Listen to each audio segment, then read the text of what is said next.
Chapter 858.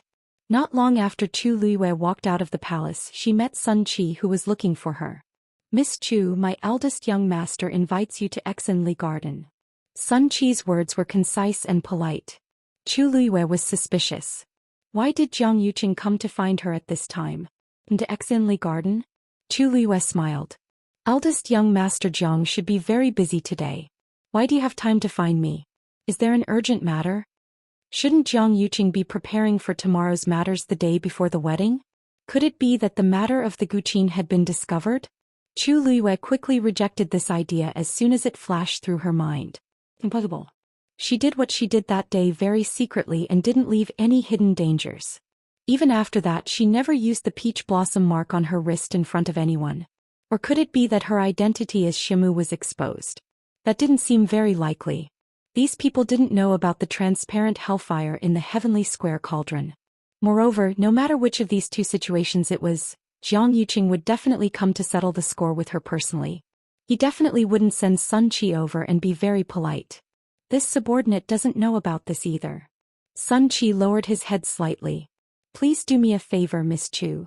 Chu Luiwei didn't want to agree at first. She felt disgusted just by looking at Jiang Yuqing, not to mention such a special invitation. Thinking about it, she felt that something was wrong. She thought for a moment and nodded in the end. Okay. Time passed slowly. After a long period of suffering, the painful and itchy feeling on Shangguanwan's face finally disappeared. At this time she was drenched in sweat and looked like she was about to collapse. But after she woke up, the first thing she did was to rush to the bronze mirror next to her to look at her face. Her face was reflected in the bronze mirror. The wounds on her face that had been festering continuously before had already scabbed over. They formed a light pink scar. Although it still looked terrifying, it was much better than before. Shangguanwan was pleasantly surprised. She carefully touched her face. How long had it been since he had taken the divine beast's blood, and it was already so effective. If he were to use some other medicine later on, he would definitely be able to recover completely very quickly. The problem of her appearance had been tormenting her for a long time, and now she could finally breathe a sigh of relief. "Ben Gong will definitely get better," Shangguanwan murmured in a low voice. The stubbornness in her eyes was frightening. "Men." Chani, who had been waiting outside, immediately pushed open the door and entered. "What orders does your highness have?" She bowed respectfully and inadvertently raised her head to take a look. Immediately she was pleasantly surprised. "Your highness, your face is much better now." Although Shangguanwan hated it when others saw her disfigured face, she was getting better. Besides, Chani was happy for her, so she didn't mind. "I still need to recuperate.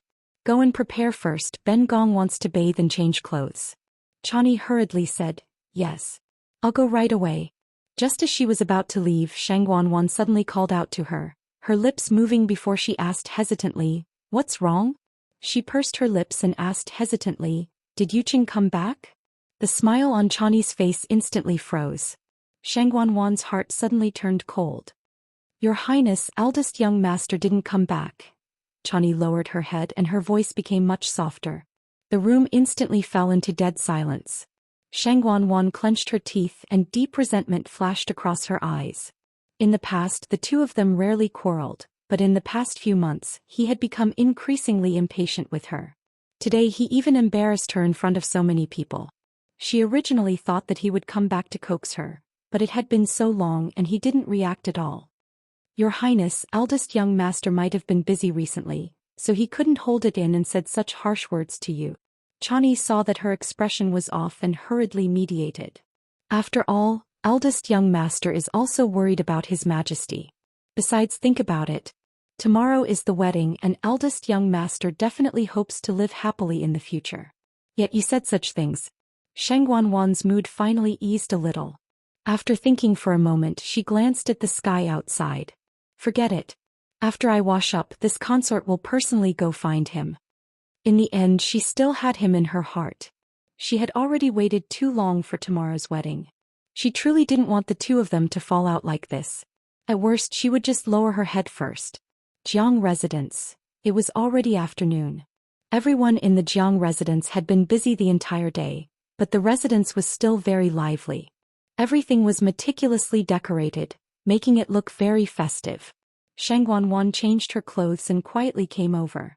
Because she had often secretly gone to find Jiang Yuqing in the past, when Jiang Yuqing's people saw her coming, they would directly let her in and even help cover for her. However, when Shang Guanwan successfully arrived at Jiang Yuqing's courtyard, she discovered that he wasn't in the residence. Calculating the time after he left the palace, he should have returned a long time ago. Then did he go somewhere else on the way? It's already at this time. Where else can he go? Shang Guanwan was unhappy that she missed him. Just as she was planning to wait here, she suddenly remembered that Jiang Yuqing had hurriedly hidden a painting in the study that day. This was an opportunity for him to go and find out more. Hence, Shang Guanwan planned to go to the study to take a look. But when she walked to the door, she was stopped by a few guards on duty.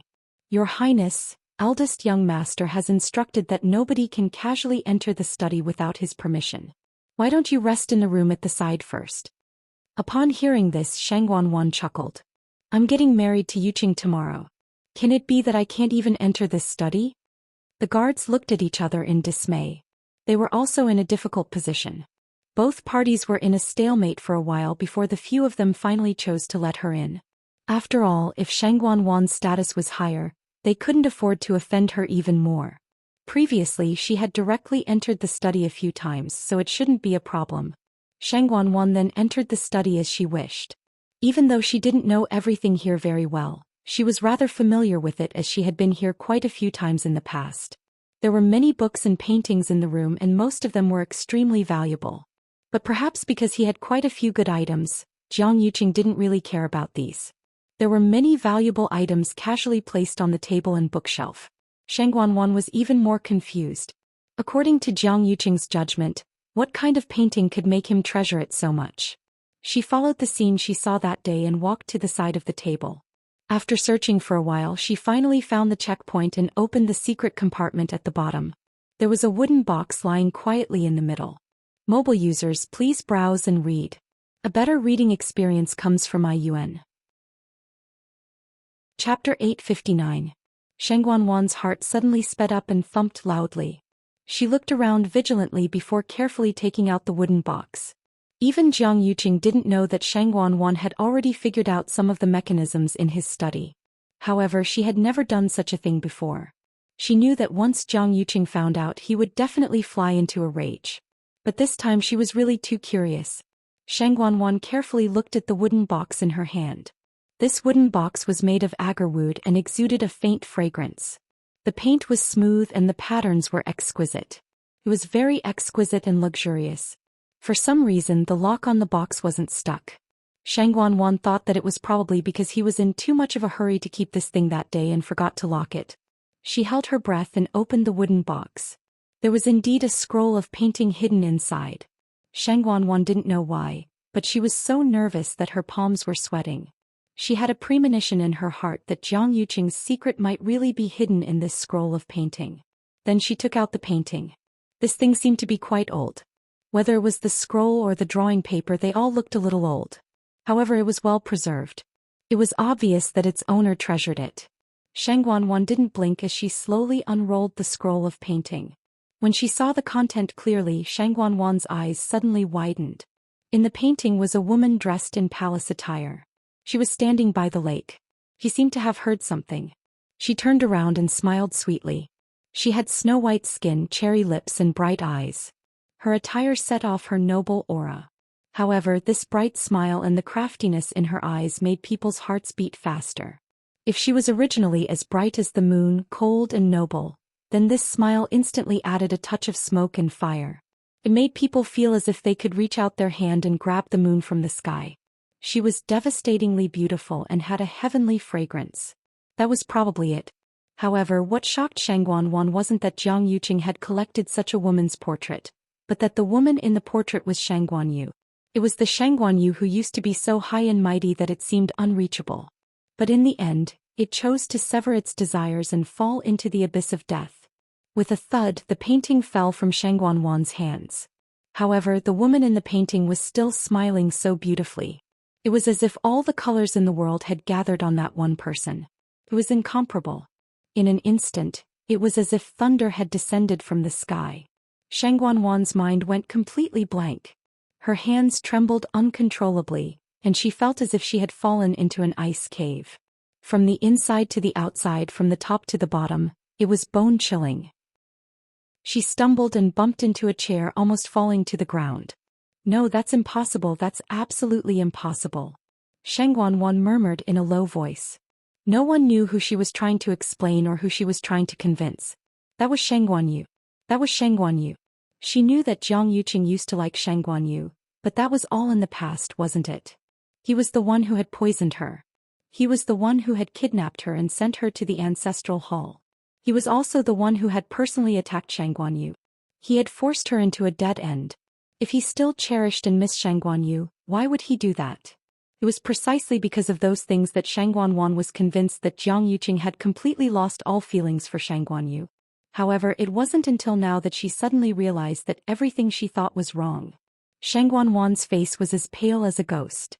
Her eyes were lifeless, and her heart felt as if it had been twisted by someone. It was so painful that she almost suffocated.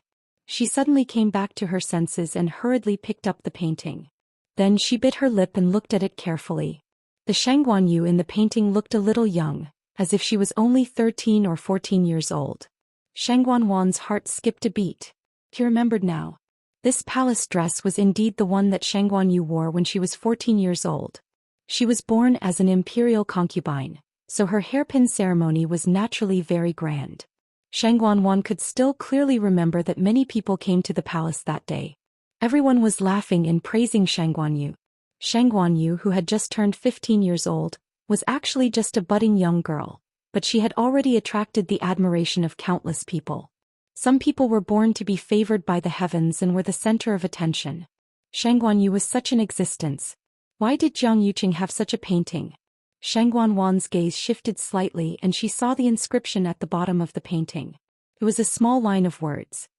On the 10th day of the 8th lunar month in the 31st year of Yuanzhen. My heart is filled with joy when I see her and I yearn for her. This was personally painted by Jiang Yuqing on that day. It had been 10 years since then. Shang Guanwan stared at the line of words as if she wanted to burn a hole in it. She gripped the scroll so tightly that her knuckles turned white. If not for the last bit of rationality left in her, she would definitely tear this painting into pieces. So it turns out. For so many years, Jiang Yuqing had only liked her Shang Guanyu from the beginning to the end. If he didn't miss it, why would he keep such a painting so carefully? And she, Shang Guanwan, was at most a joke. For the past few years he had given her advice and he had been obedient to her. He had always thought that she was special to Jiang Yuqing. But now she finally realized that she was actually worthless to Jiang Yuqing. She threw the painting on the table and covered her face with her hands. She cried and laughed at the same time as if she had gone crazy. Just a moment ago she was still thinking of taking the initiative to repair their relationship. Even if she took the initiative to lower her head, it didn't matter. She was willing. As long as they could reconcile, as long as the wedding tomorrow could be held smoothly, as long as everything was fine in the future. Shang Guanwan's chest seemed to be surging crazily. Then her face turned pale and she spat out a mouthful of blood. Her aura quickly withered and she fell into a chair. The guard outside heard the commotion and knocked on the door worriedly. He lowered his voice and asked, "Your Highness, are you all right?" Shang Guanwan's mind was in a mess. She was stunned for a moment and her body stiffly put the painting back. Then she got up and walked outside asking word by word, "Now, where exactly is he?" Exinli Garden Music Room. When Chu Luiyue arrived she saw Jiang Yuqing standing by the lake. He was dressed in a green robe and stood with his hands behind his back. He looked at the lake in a daze and no one knew what he was thinking. When he heard footsteps he turned around. When he saw that it was Chu Luiyue, his gaze became much gentler. Chu Luiyue's eyes flickered and she walked over. "Eldest young master, why are you looking for me?" Jiang Yuqing looked at her and there seemed to be an undercurrent in his eyes. After a moment he suddenly said, "I want to marry you. I want to marry you." Chapter 860. Chu Luiyue thought that she had misheard. "What?" Jiang Yuqing repeated. "I said I want to marry you." It wasn't a want or a request, but a want. He seemed to be giving an order, not discussing it with anyone. It was a matter of course and self-righteous. Chu Liyue widened her eyes slightly as she looked at Jiang Yuqing. His expression was serious and his eyes were clear. He didn't look like he was joking. This matter was so absurd that for a moment Chu Liyue thought that Jiang Yuqing had gone crazy. Eldest young master Jiang, do you know what you're saying? Chu Liyue was baffled. Was there something wrong with Jiang Yuqing's brain? The night before his wedding with Shangguanwan, he asked her to come here and even said that he wanted to marry her. Of course I know what I'm doing. Jiang Yuqing seemed to have expected Chu Liyue's reaction and replied naturally. I've thought about it a lot these 2 days and I finally made up my mind. It wasn't easy for him to make this decision. Jiang Yuqing knew better than anyone what he should and shouldn't do now. He knew that from the first time he saw Chu Liyue's smile at the Wanjing competition, he had already developed some feelings for her. From then on he purposely restrained himself and wanted to get rid of the thoughts he had about Chu Liyue. He thought that if he didn't meet or say anything he would gradually forget about these things. But it was too difficult. In the mystic forest she had already made him waver again when she saved him. In the end what made him decide to do this was the meeting a few days ago. At that moment he almost couldn't tell whether the person in front of him was Shangguanyu or Chu Liyue. Chu Liyue was very similar to her but there were many differences. He had always known this. However, after that glance, a crazy idea suddenly appeared in his mind. If you can't tell then so be it. Whether it was Shangguanyu or Chu Liyue, it was fine as long as this person was standing in front of him. That person was already dead, his soul extinguished, never to return. He had once planned to bury the past and never mention it again. However, after Chu Liyue appeared, he suddenly felt as if a certain part of his heart had been filled up.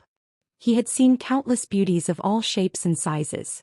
But after so many years, there were only 2 people who could give him such a feeling. One was Shangguanyu, and then there was Chu Liyue.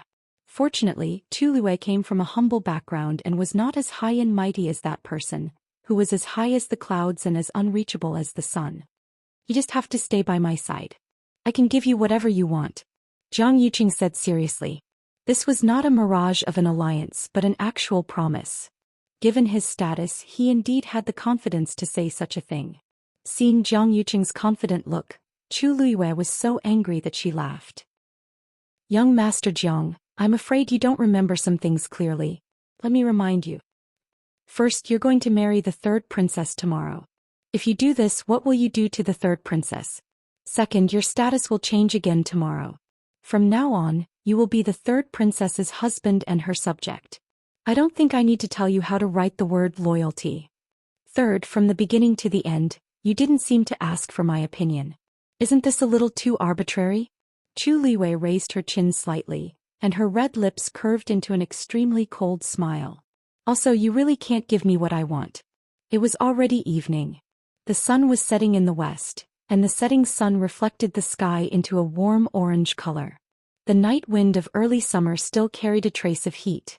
However, Shangguanwan, who had rushed to Exenli Garden, felt her entire body turn cold. Many scenes flashed through her mind one after another. One moment, it was the comings and goings of Jiang Yuqing and Shangguanyu. The next moment, it was the face of despair in the Imperial Ancestral Hall. The next moment, it was the painting that had been kept for 10 years in the study. She was filled with anger but she didn't know how to vent it. She could only crazily surge in her chest, making her feel like she was about to explode.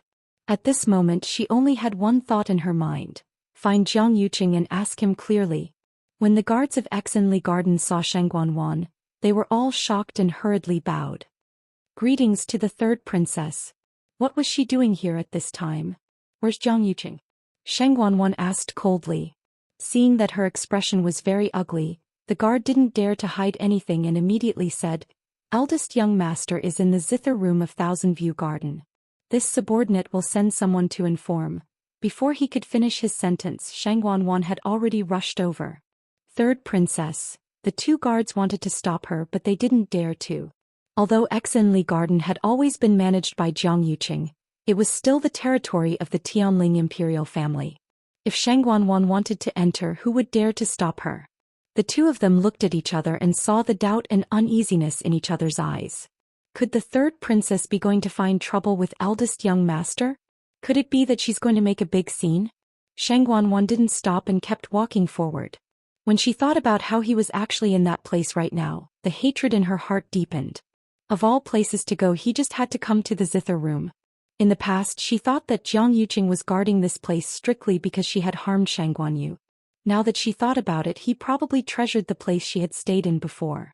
She hurriedly walked over and saw the sparkling surface of the lake from afar. Just as she was about to go forward, she suddenly saw two people standing by the lake. One of them was dressed in green and stood with his hands behind his back. It was Jiang Yuqing. However, the person in front of him was dressed in a red dress, with long black hair and a beautiful face. Who else could it be but Chu Luiwei? Why was she here? Shang Guanwan was stunned for a moment. She felt that there was something wrong between the two of them, so she instinctively stopped and hid her figure. At this moment, Jiang Yuqing's voice sounded. Tomorrow's wedding is between me and Shang Guanwan.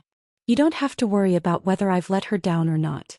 In addition, even if she's the ruler and I'm the subject after tomorrow, it doesn't mean that I have to do everything according to her wishes.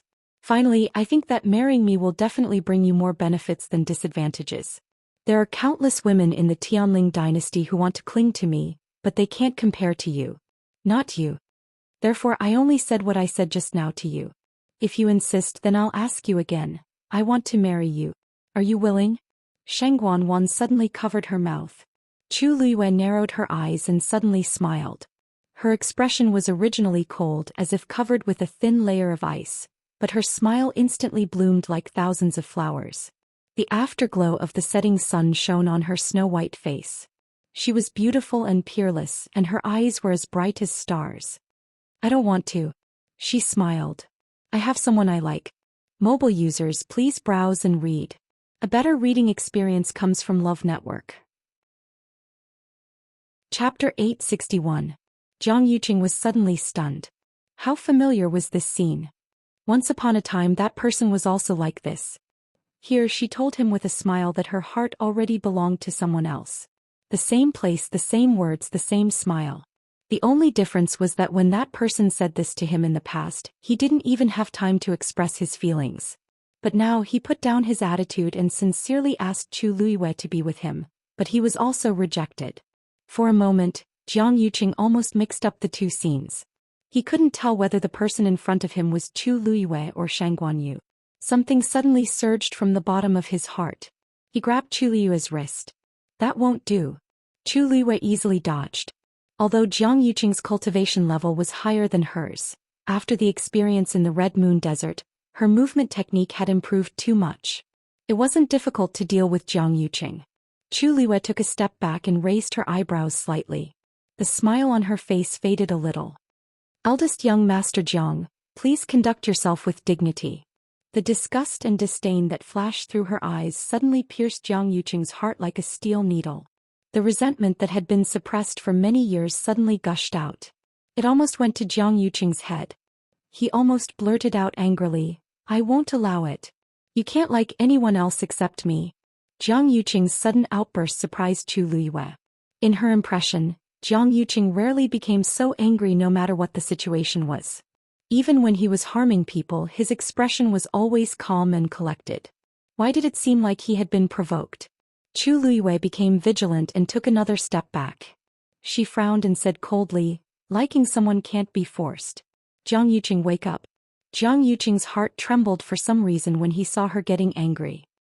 He looked at the pair of black jade-like eyes that were filled with anger, and his expression changed.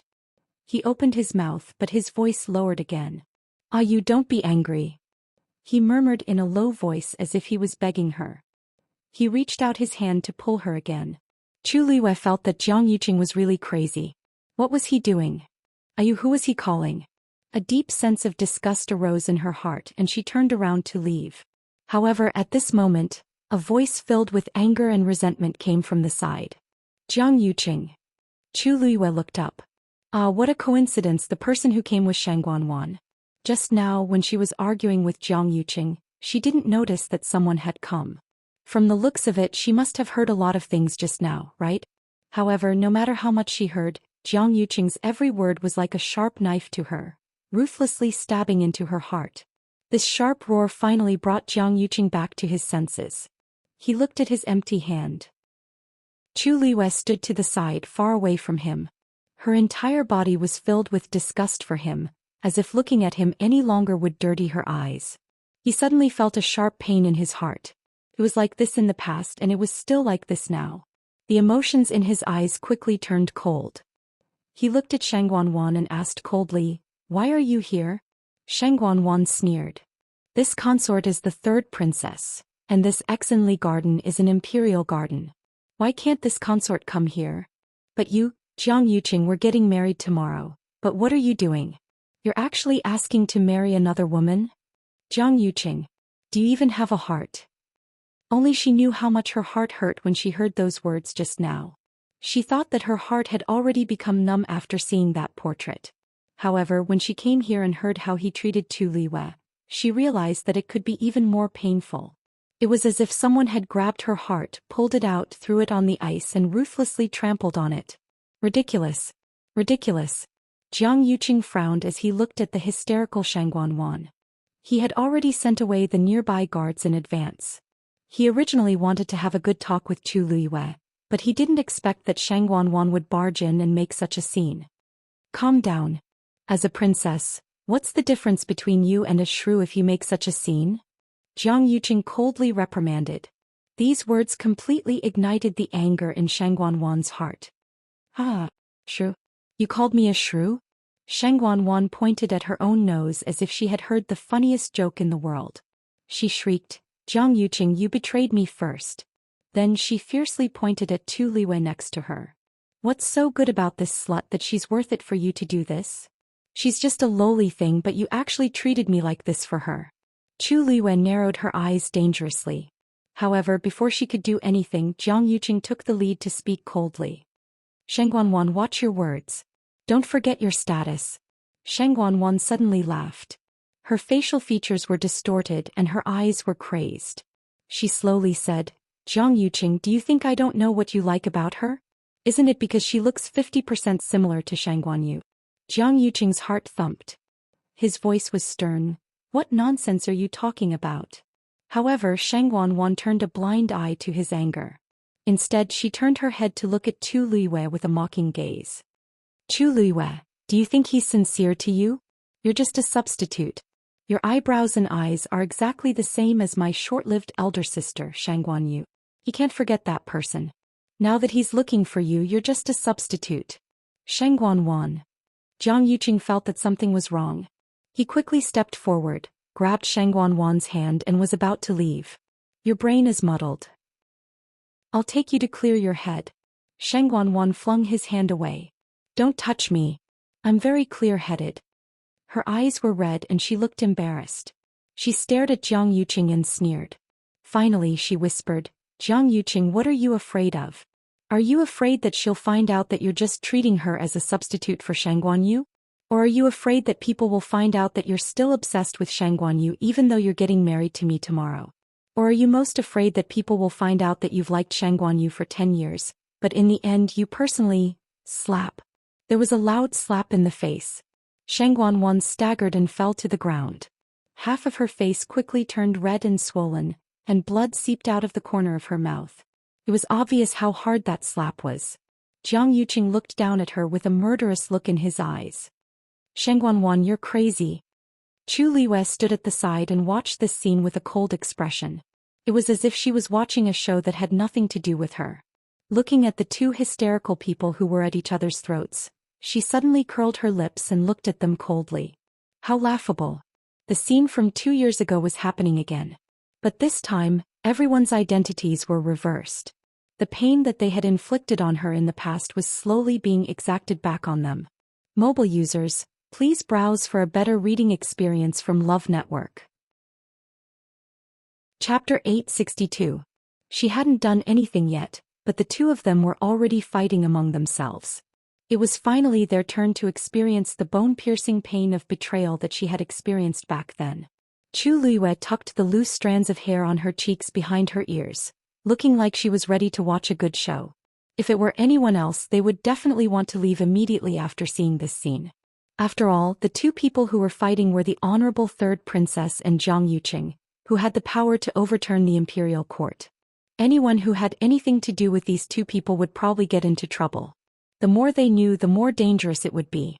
Chu Liyue was different. These two were her old enemies.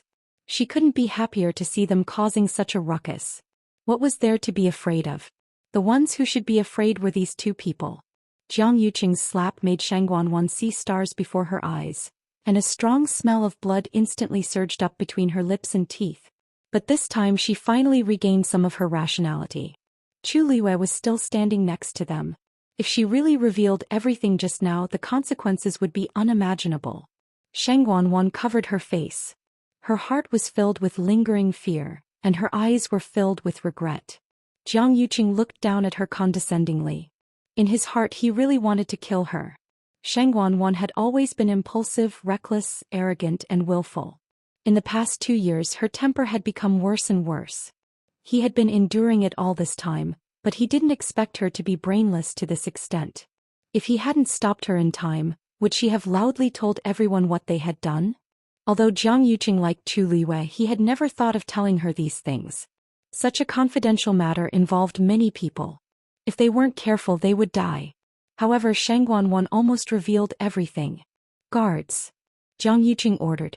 2 people immediately came out from the shadows and knelt on one knee. "Greetings, young master. The third princess is delirious for a moment and needs to rest in bed. Prepare a carriage immediately and accompany me to send the third princess back to the palace." "Yes."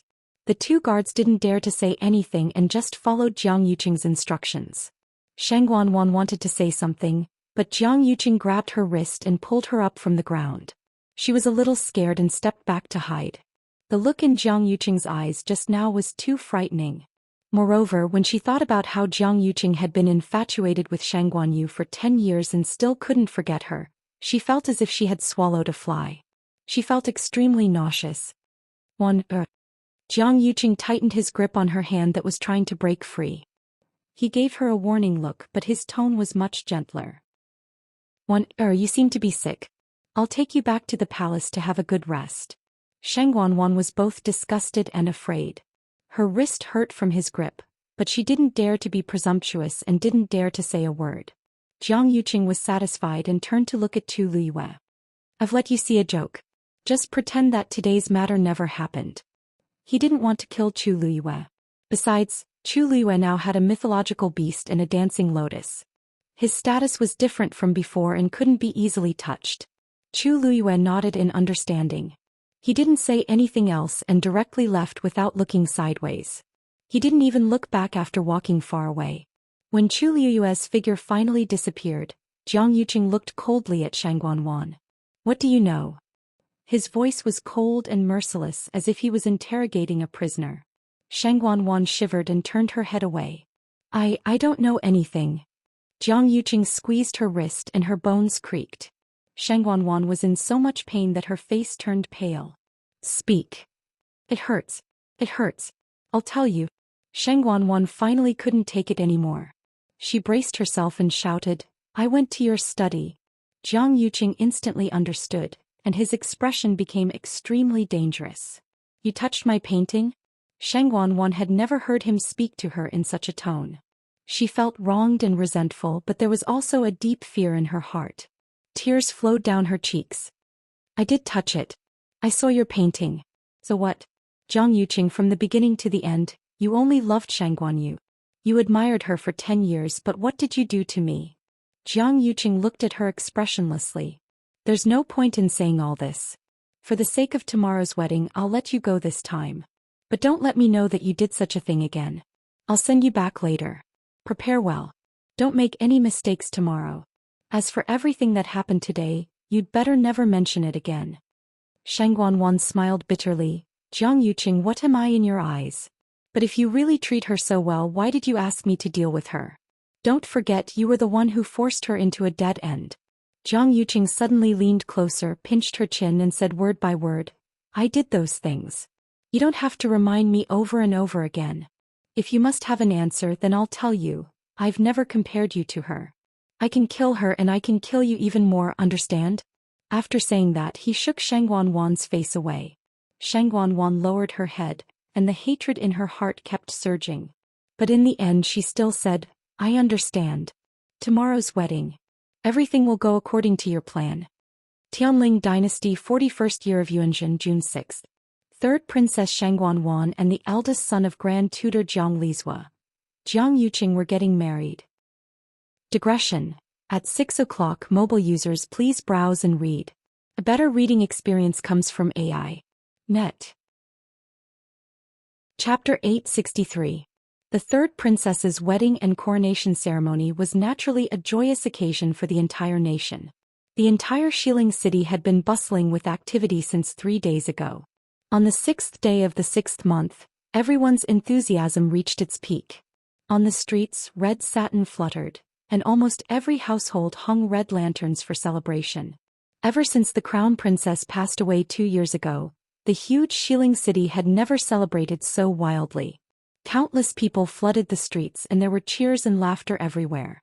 Everyone's faces were filled with excitement and anticipation.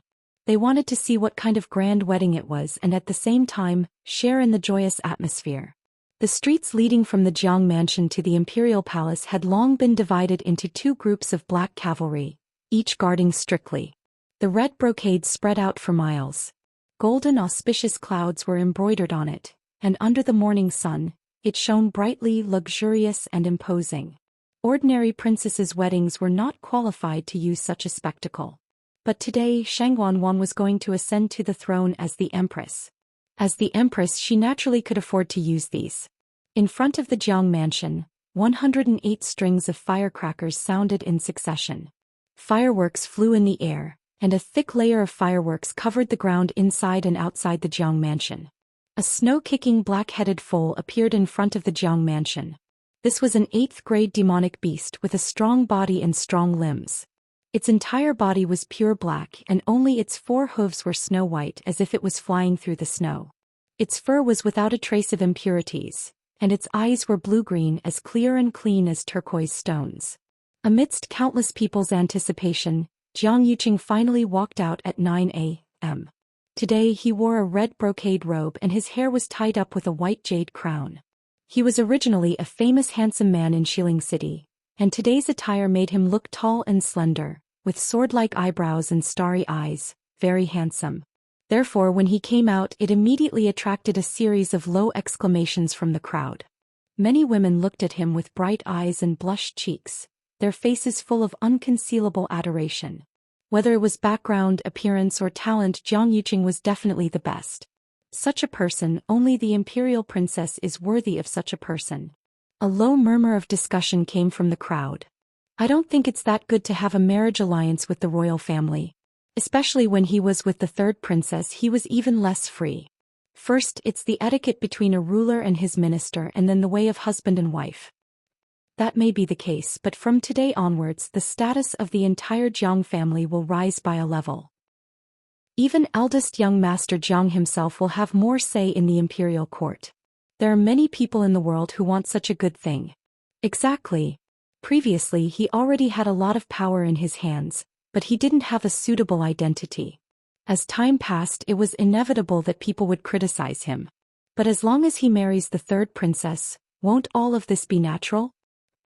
Isn't it all because the empress concubine suddenly passed away back then? There were many things that could only be urgently handed over to him to handle. In the end, after he took over, he was unwilling to return it. He endured until now and continued to do so. In the future, no one will be able to stop him from doing whatever he wants. Sure. Keep it down. Are you tired of living? If such words were heard, they wouldn't have a good ending. Fortunately, the streets were crowded and very noisy at this time. Apart from the people nearby, no one else could hear such discussions.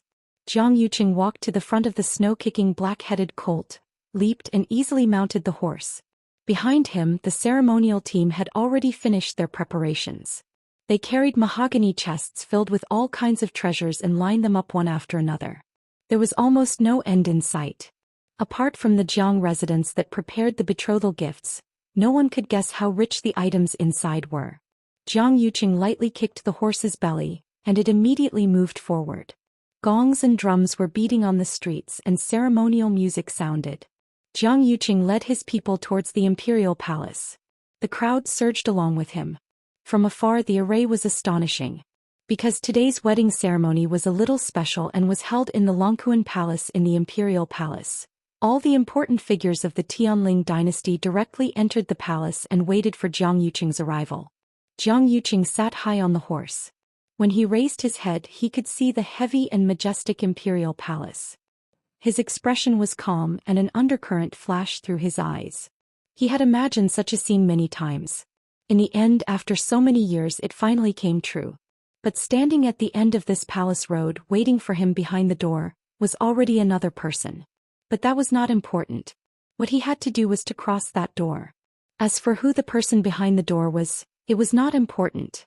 On the other hand, the palace had been preparing since before dawn. The process of the ceremony was complicated and tedious, and there were many things to be used. Chani checked with the people sent by the Ministry of Rites over and over again, afraid that she would miss something. In the main hall of Huayang Palace, Shangguanwan also woke up early and began to let 2 experienced nannies help her dress and make up. Of course, she had already put on a mask in advance. Although the wounds on her face had improved a lot and were no longer festering, scabs of different depths still formed because of the scabs. If she wanted to completely remove them, it would probably take another month or so. Moreover, half of her cheek was red and swollen from Jiang Yuqing's slap, and it had yet to fade. The 2 nannies were both old people in the palace. They had once sent several princesses to their weddings and were very experienced. But when they came to Huayang Palace to help Shangguanwan dress and make up, the 2 of them simultaneously became nervous. Shangguanwan was still going to ascend to the throne today. They had served several princesses before, but this was the first time they had served someone of this status and standard. Everyone knew that everything at the ceremony had to be done carefully and cautiously. There could not be the slightest mistake. In the 1,000-year history of the Tianling dynasty, there had been empresses before, but there were not many. Originally, they had all thought that the crown princess would inherit the throne this time. They did not expect that something would happen later and Her Majesty would fall into a coma. After going around in circles, this position actually fell into the hands of this previously unremarkable 3rd princess, Shangguanwan. In addition, the 2 of them quickly discovered another problem. Shangguanwan did not seem to be in a very good mood. She sat there expressionlessly, and the cold aura around her almost froze the entire space in the room. This was strange. Today was her big day. It was her wedding and her ascension to the throne. It was already extremely difficult for the world to ask for one of them, let alone her having both. From today onwards she was the most honorable person in the entire Tianling dynasty. From now on, millions of miles of territory belonged to her. What else could she be unhappy about? Let's not talk about this. Just Jiang Yuqing alone is the dream man of millions of women. Which woman in the world did not envy her? But they definitely did not dare to ask such a question. The 2 nannies helped Shangguanwan dress and change into the phoenix coronet and robes with trembling hands. After everything was done, Chan Yi's voice finally came from outside. The prince consort has entered the palace. A better reading experience came from the Love Network. Chapter 864. Upon hearing this, Shangguanwan's face, which had been as cold as ice, finally showed a trace of emotion. It was finally here. Your Highness, the prince consort is very handsome today. The palace maid who came to report the news said happily. However, the main hall was still silent after she finished speaking. Shangguanwan said calmly, I understand. This consort understands. You may leave. The palace maid was stunned. What was going on? Why did the 3rd princess not seem happy at all after hearing this news? If it was an ordinary woman, shouldn't she be shy and happy when she heard that her husband was coming to marry her? But why did the 3rd princess's expression seem as if she didn't care at all? The palace maid had wanted to say a few nice words to ask for a reward, but she ended up in such a situation. For a moment she was at a loss and didn't know whether to advance or retreat. What are you still standing there for? Do what you should be doing. If there is even the slightest oversight, you will be held accountable. Chan Yi, who was waiting at the door, reprimanded in a low voice with a cold expression. The palace maid was startled and hurriedly agreed in a submissive manner. Why yes. With that she retreated timidly. When she walked outside she was still confused. Strange. The 3rd princess and the prince consort had always been very loving. There was no reason for them to be like this on the wedding day. Could it be that the third princess was unhappy because she praised the prince consort? That was still possible. Thinking of this, the palace maid secretly scolded herself for being stupid. In the main hall, Shangguan looked at her reflection in the bronze mirror. Her injuries had been completely covered, and her exquisite makeup made her look even more beautiful than usual. Disregarding everything else, Shangguan was also one of the top beauties in Xiling City. Today she was dressed up splendidly, which made her even more beautiful. However, her eyes, which carried a trace of resentment, ruined the beauty of her face. She looked a little bitter and unkind. When a nanny saw this, she smiled and said fawningly, "The third princess's eyes are really beautiful. The third princess is truly as beautiful as a painting. She's like a fairy. After so many years, this servant has served many masters, but you are really the most beautiful one." The other nanny also hurriedly echoed, "Yes. If the prince consort sees you, he will definitely be shocked." Shangguan sneered in her heart. She slowly stroked the phoenix hairpin on her head and asked softly, "What's the matter?" "Then how is this consort compared to eldest sister?" Shangguan's elder sister was naturally only one person, the former princess Shangguanyu. As soon as this was said, the two old maids were instantly stunned and embarrassed. Shangguan was indeed beautiful, but compared to that person she was still a far cry. Not to mention his facial features, just his aura was different from the rest. Shangguan was a worldly beauty, but the empress concubine's beauty was like the sun in the clouds, causing people to only admire her. Even if they looked at her more, they would feel that it was blasphemous. There was really no way to compare. One of the nannies reacted quickly and smiled. "Today is His Highness' big day, so you are naturally the most beautiful." Shangguan didn't say anything, but her eyes were filled with sarcasm. She didn't need them to say anything. She also knew that her appearance couldn't compare to Shangguanyu. In that painting, Shangguanyu was only 14 years old, but she was already a rare beauty. It was no wonder that Jiang Yuqing had been thinking about her for 10 years. At this moment, the sound of ceremonial music suddenly came from outside. Everyone knew that it was the bridegroom's arrival. When the palace maid who had been reprimanded saw this, she hurriedly took 2 steps back and said excitedly, "Your Highness." After the prince consort entered the palace, he immediately dismounted and couldn't wait to marry Your Highness. Actually, there was still some distance between the palace gates and Huayang Palace Hall. She said this to highlight Jiang Yuqing's love for Shangguan. As expected, even the 2 old maids echoed her words.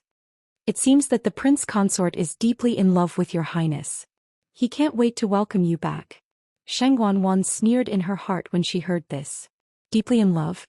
If they knew that Jiang Yuqing had fiercely slapped her yesterday, personally escorted her back and even warned her for a long time, who knew if they would still be able to say such words? Shangguan lifted her wrist and covered her head with the red veil. The dragon and phoenix embroidered veil fell down, covering her eyes that were filled with mockery. Chan Yi walked over and helped her out of Huayang Palace Hall.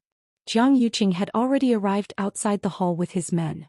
Under the gazes of countless people, Jiang Yuqing walked up and stood in front of Shangguan, extending his hand. He said with a gentle expression, "Here, I've come to marry you." On the other side, everyone had already gathered in the plaza in front of Lang Kun Palace Hall. This huge plaza was paved with white marble. At this moment, the officials of the imperial court were standing on the left side, while the important people of the various sects were standing on the right side. Apart from that, there were also black cavalry soldiers guarding in all directions.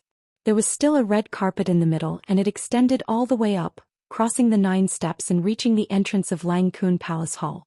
The reason why the wedding was held here and the coronation ceremony was because the Tianling scepter was enshrined in Lang Kun Palace Hall. Everyone knew that this was the symbol of the Tianling Emperor's authority. To the people standing here, the wedding wasn't the highlight of the day.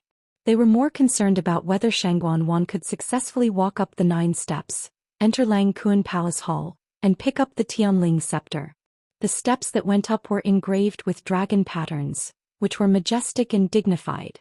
Standing here, one seemed to be able to faintly feel the suppressive aura it contained.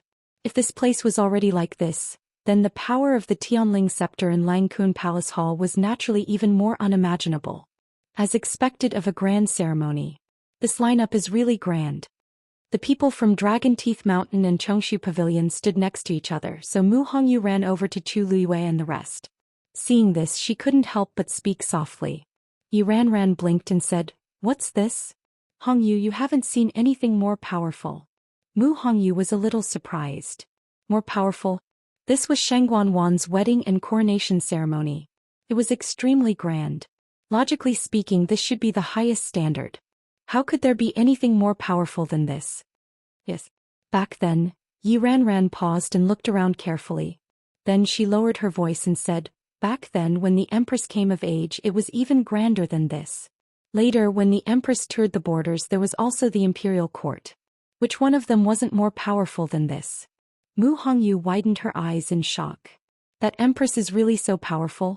Even the ceremony for her coming of age was even grander than this. How powerful must she be? Of course. After all, the third princess is only a princess. How can she be compared to the Empress? Chu Luiyue listened from the side and smiled, but she didn't say anything. At this moment, a melodious horn sounded. The third princess has arrived. The prince consort has arrived. Mobile users, please browse and read. A better reading experience comes from the Love Network. Chapter 865. A voice full of energy rang out and instantly spread throughout the entire Longkuan Palace. Everyone in the square in front of the palace heard the voice and looked over. They saw two people coming in hand from the magnificent palace gate. The person on the left was Jiang Yuqing. He was wearing a red robe today and his collar and cuffs were embroidered with dark dragon patterns. There was a green jade belt around his waist that was as wide as a finger joint. At first glance he was really handsome. Disregarding everything else, just her appearance alone was top-notch. Our prince consort is really outstanding and elegant. No wonder the third princess is so in love with him and wants to marry him no matter what. Hey, don't you think about it? That Jiang Yuqing was someone who caught the eye of the Empress. Naturally, ordinary people can't be compared to him. That's true. Even if you look at the whole West Hill among the younger generation, he can be considered the top in all aspects, right? Everyone was discussing animatedly. However, at this moment, a somewhat abrupt voice suddenly came from the crowd. He's just a vile person who's trying to make his own camp. No matter how good his skin is, it's still unbearably ugly. The person who spoke didn't deliberately lower his voice, and the strength of the people present wasn't weak, so almost everyone heard it clearly. The originally noisy crowd suddenly quieted down, and everyone looked in the direction of the voice. They wanted to see who was so bold to dare to say such words at this time and place. Chu Luiyue heard this and slightly raised his eyes, then was slightly startled. The person who spoke was a middle-aged man. He was tall and very burly and his skin was dark. He stood there like a small mountain that could move. However, what attracted attention wasn't his appearance, but the black armor he was wearing. There was a long sword at his waist. He was clearly a general.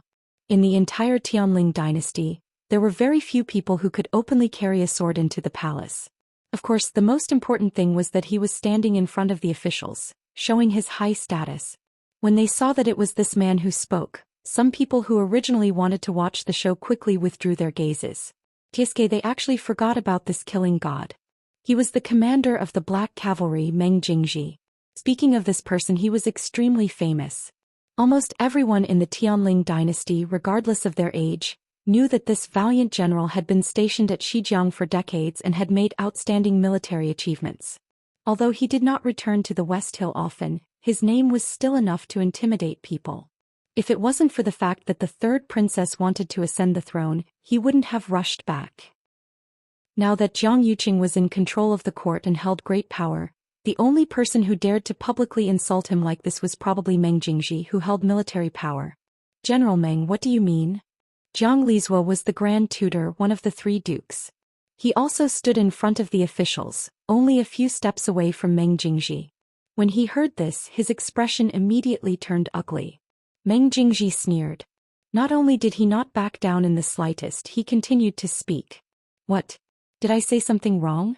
If he still had any feelings for the Empress concubine, why would he do such a thing? Why did he have to be with the third princess of all people?" Thinking of how the Empress concubine had treated him and the third princess, it had not even been 3 years since she passed away, and the two of them were so impatient to get married. How ridiculous. If it was in Shijiang, anyone who dared to do such a thing would definitely have their head chopped off by Man Huangzi. He was originally a military general who had been on the battlefield all year round. His whole body carried a strong murderous aura which was extremely cold. In addition, he really couldn't stand this matter, so his tone was even more fierce and imposing. Even the few officials standing behind him unconsciously took 2 steps back, afraid that they would be implicated. Jiang Lizhua didn't expect him to speak so bluntly and harshly. For a moment, his face turned pale with anger. Meng Jingji, you're impudent. You're humiliating the 3rd princess. Yuan Wei, who was next to him, calmly stepped forward and stood between the 2 of them. He smiled with a gentle expression and said, Okay, they'll be here soon. How ugly would it be if you make a big fuss at this time? Calm down. Jiang Yuqing was so angry that his hands were trembling. It was clearly Meng Jingji who started it first. After he finished scolding, he was satisfied. But he didn't let anyone refute him. Those words just now were clearly heard by all the people in the surroundings. Meng Jingji looked at him condescendingly. Hey, this matter was done by them. This general was just telling the truth. How did it become a humiliation? It seems that Jiang Lizhua also knows how ugly this matter is if it gets out. Meng Jingji, don't be so rampant. Jiang Lizhua was so angry that he wanted to immediately go forward and beat Meng Jingji up. But Meng Jingji was one of the top experts of the Tianling dynasty. If he went forward, he would only be asking for trouble. On the side, Yuan Wei stopped him while giving Meng Jingji a meaningful glance. General Meng, in the end, it's His Highness's big day. Please don't say too much. Just treat it as giving me face. Meng Jingji finally stopped talking. Countless gazes looked over and Jiang Lizhua only felt his face burning. He held it in for a long time and finally spat out a sentence with great difficulty. If you have the guts, then say these words in front of the 3rd princess. This old man wants to see how arrogant you can be after today. This is the way of the ruler and minister, do you understand? Meng Jingji disagreed and smiled coldly. This general has always been loyal to Tianling. Ruler? Not to mention that His Majesty was still alive. Even if he had passed away, it was still unknown whether 3rd Princess Shangguanwan could raise the Tianling scepter. At this point, this small farce had finally subsided. However, the reactions of the surrounding people were different. Some were envious, some were happy, some were disdainful, and some were mocking. Although Meng Jingji was a bit suspicious of having an army for his own sake, what he said just now wasn't completely unreasonable. Jiang Yuqing was previously engaged to the Empress concubine, and it was even time to hold the wedding. He didn't expect that something would happen to the Empress concubine, and everything would change. Until now, it had actually been less than 2 years since the Empress concubine's death. Jiang Yuqing and Shangguanwan's wedding really made people feel that it was inappropriate. However, not many people dared to say this. Now that Meng Jingji had caused a ruckus, the atmosphere immediately became very awkward. The surrounding space seemed to have become a bit colder, as if it was frozen.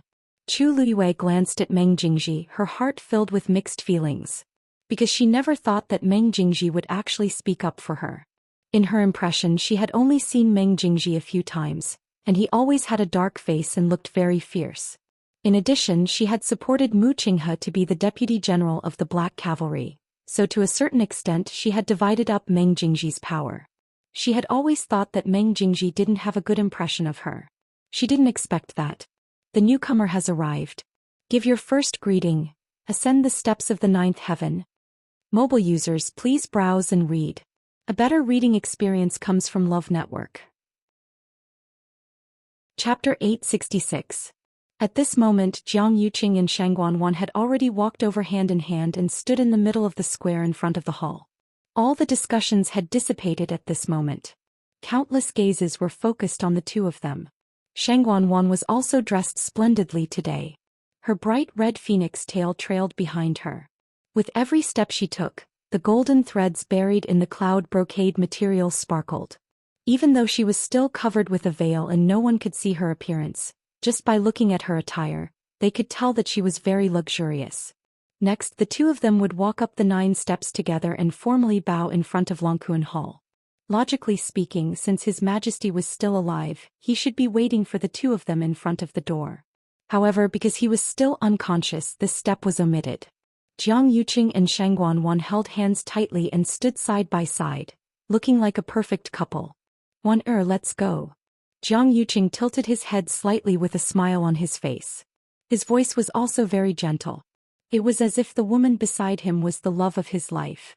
Shang Guanwan nodded lightly. No one could see her expression at this moment. The two of them walked forward hand in hand. Shang Guanwan took the lead and stepped onto the first step. Jiang Yuqing deliberately fell back half a step to show his respect. No one could find fault with his every word and action. Shang Guanwan continued to walk up and stepped onto the second step. At this point one could already feel the faint pressure spreading from the Longkuan Palace. However, this was nothing to Shang Guanwan and Jiang Yuqing.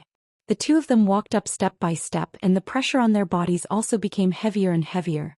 Every time they walked up a step, they needed to mobilize more force to resist this increasingly stronger force. When they reached the seventh step, Shang Guanwan felt a little powerless. Although she was now at the early stage of the seventh rank, she had just recovered her Yuan meridian after all, and the strength she could display was not that strong. His entire body felt like it was filled with lead, incomparably heavy. Jiang Yuqing, who was by the side, quickly noticed that something was amiss with Shang Guanwan. During this period of time he relied on some methods to barely recover his strength to the peak of the seventh stage. Although it was a little better than Shang Guanwan, the pressure in the Longkuan Palace was not to be underestimated. He secretly exerted more strength in his hand and sent Shang Guanwan to the eighth step. Shang Guanwan's legs trembled and her body swayed. Jiang Yuqing frowned inwardly and quickly supported her. Then he gritted his teeth and climbed to the eighth step. Standing here he could clearly see that the door of Lang Kuan Hall was open. Usually the door to Lang Kuan Palace was tightly locked. Only during the coronation ceremony would the elders of the royal family work together to open it. Once this barrier was opened, the pressure of the Tianling scepter spread unstoppably in all directions. It was precisely because of this that Shang Guanwan and Jiang Yuqing encountered such a terrifying pressure. The closer they got, the more shocking the aura was. The people standing in the square below were also staring intently. When they saw that Shang Guanwan's footsteps seemed to be a little shaky, some people's expressions changed slightly. Did the third princess lose her footing just now? An extremely low voice came from the crowd. She was wearing a phoenix coronet and a robe with a wide skirt behind her. However, many people still saw her swaying just now. It shouldn't be, right? If she can't go up now, how can she raise the Tianling scepter? Someone retorted, but his tone was very uncertain. In the history of the Tianling dynasty, there were precedents of people who couldn't raise the Tianling scepter. After careful calculation, there were a total of 4 people. The final outcome of these people, without exception, was that they were all deprived of the right to inherit the imperial power and never had the chance to start over again. To them, this was an undeniable shame and humiliation. Even though they could retain their status as members of the imperial family and eat, wear and use the same things as before, because of this failure, they would never be able to raise their heads again for the rest of their lives. Among the 4 people, 2 of them couldn't bear the pressure after the failure and chose to commit suicide. Another one was greedy for cultivation and ultimately suffered from qi deviation, severing his own yuan meridian and dying. As for the last person, he never took a step out of the palace again and died in less than 3 years. It was obvious how important the matter of raising the Tianling scepter was to the heir to the throne. It was also because of this that every emperor would be especially careful when selecting their heirs. Most of them would be evaluated from a very young age based on their talents. They would first select a few with good conditions and focus on nurturing them. When they grew up, they would then select the best one. However, Shang Guanwan was never the one who was chosen and thought highly of. On one hand, it was because her birth mother's status was low and she wasn't valued since she was young. On the other hand, she had never displayed any amazing talents and was even more invisible. Most importantly, ever since Shang Guanyu was born and found to have the Tianjing Yuan meridian, the current emperor had directly selected her and never thought of a second person. The Tianjing Yuan meridian that only appeared once in 1,000 years was extremely precious. It was actually very normal for the emperor to do this. However, no one would have thought that something would happen to her on the eve of her wedding. In the 2 years that followed, Jiang Yuqing and Shang Guanwan joined forces and gradually took control of the court. Other than Shang Guanwan, there was really no one more suitable than her. The countless gazes behind her made Shang Guanwan feel as if there was a blade on her back. She knew that at this time, any small mistake would be infinitely magnified. She clenched her teeth and crazily circulated the force in her body. She tried to raise her leg and climb up the last step. However, it was as if there was a heavy weight on her legs and she couldn't move at all. She began to feel anxious. Her heart was burning with anxiety. If she couldn't even go up here, then wouldn't the back? At this moment, Zhang Yuqing injected a force into her body from her palm. Shang Guanwan instantly felt much more relaxed and hurriedly raised her leg and took this step. Zhang Yuqing followed closely behind. The two of them held their hands tightly and, one in front and one behind, finally climbed up the last step. Stepping on the ground, Shang Guanwan finally heaved a sigh of relief in her heart. In front of the Longkuan Hall, 6 royal elders lined up in a row and respectfully waited for the two of them to arrive. Actually, there should have been 8 of them. Unfortunately, Elder Qiushi and Elder Duanmu Chun had both died in Dahuang Swamp previously, so there were only 6 people left now. The elder standing at the side took a step forward and concentrated his qi in his dantian. His voice was like a large bell that spread far and wide. First bow to the heavenly Tao. Shang Guanwan and Zhang Yuqing turned around and bowed to heaven and earth. Second bow to the heavenly order. The two of them turned around again and bowed to the Longkuan Hall. The celestial emperors bowed to each other. The two of them stood facing each other. In an instant, Shang Guanwan's mind went blank. Mobile users, please browse and read. A better reading experience comes from the Love Network. Chapter 867. She had been waiting for this day for far too long. She had thought that they would finally get married, but in reality, the man in front of her had never liked her in the slightest. The music of the ceremony drifted over. At this moment she was the center of attention, high and mighty. She had thought that she would be elated on this day. But when it really came to this moment, she suddenly felt empty. Thinking of that painting, her hands couldn't help but tremble, and endless hatred surged in her heart. Zhang Yuqing was about to bend down, but he saw that Shang Guanwan didn't seem to have any intention of moving. A trace of coldness flashed across his eyes, but it disappeared in an instant. Then he gently and softly called out to her. Wan-er. There was a smile on his face and his voice was very gentle, as if he was afraid of disturbing something. But the look in his eyes was so cold. At this moment Shang Guanwan couldn't see his face clearly, and could only see a faint outline. But when she heard his voice, Shang Guanwan's heart trembled unconsciously, and she felt a little scared. The fierce and cold way he treated her yesterday was still clearly engraved in her mind. She suppressed the emotions in her heart, closed her eyes and finally bowed down for the last time. Seeing that she was obedient, Zhang Yuqing felt a lot more at ease and almost bowed to her at the same time. The old man cheered. The ceremony is over. The crowd immediately cheered and celebrated. Firecrackers and fireworks were set off. The huge square was extraordinarily lively. But all of this sounded incomparably ironic to Shang Guanwan's ears. Every word of celebration, every blessing at this moment, seemed to have become a curse to her. What love, what sincerity, what deep love between husband and wife. It was all a joke. She had waited so long for this day and worked so hard for so long, but in the end she had married a man who had never cared about her. And this man had even proposed to another woman the day before their wedding. It was only because that woman was somewhat similar to the Shang Guanyu he had studied for 10 years. Were finally together. A doting smile appeared on Zhang Yuqing's handsome face. He walked forward and lifted Shang Guanwan's veil. Today Shang Guanwan wore exquisite makeup and a phoenix hairpin in her hair, looking luxurious and beautiful. Standing next to Zhang Yuqing they were a perfect match. The third princess and the prince consort are truly a match made in heaven. Yes. Whether it's family background, appearance or anything else, there's really nothing more compatible than this. The crowd was in an uproar. It was as if everyone was overjoyed. Is this considered a success? Mu Hongyu glanced at it and couldn't help but frown. She moved closer to Chu Liwei and whispered, Liu, don't you think the two of them are weird?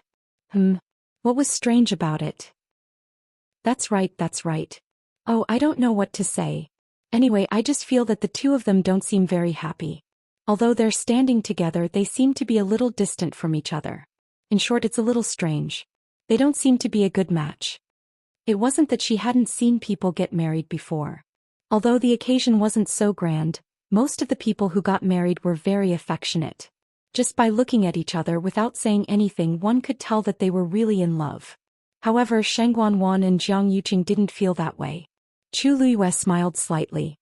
How are they not a good match? I think they're a match made in heaven.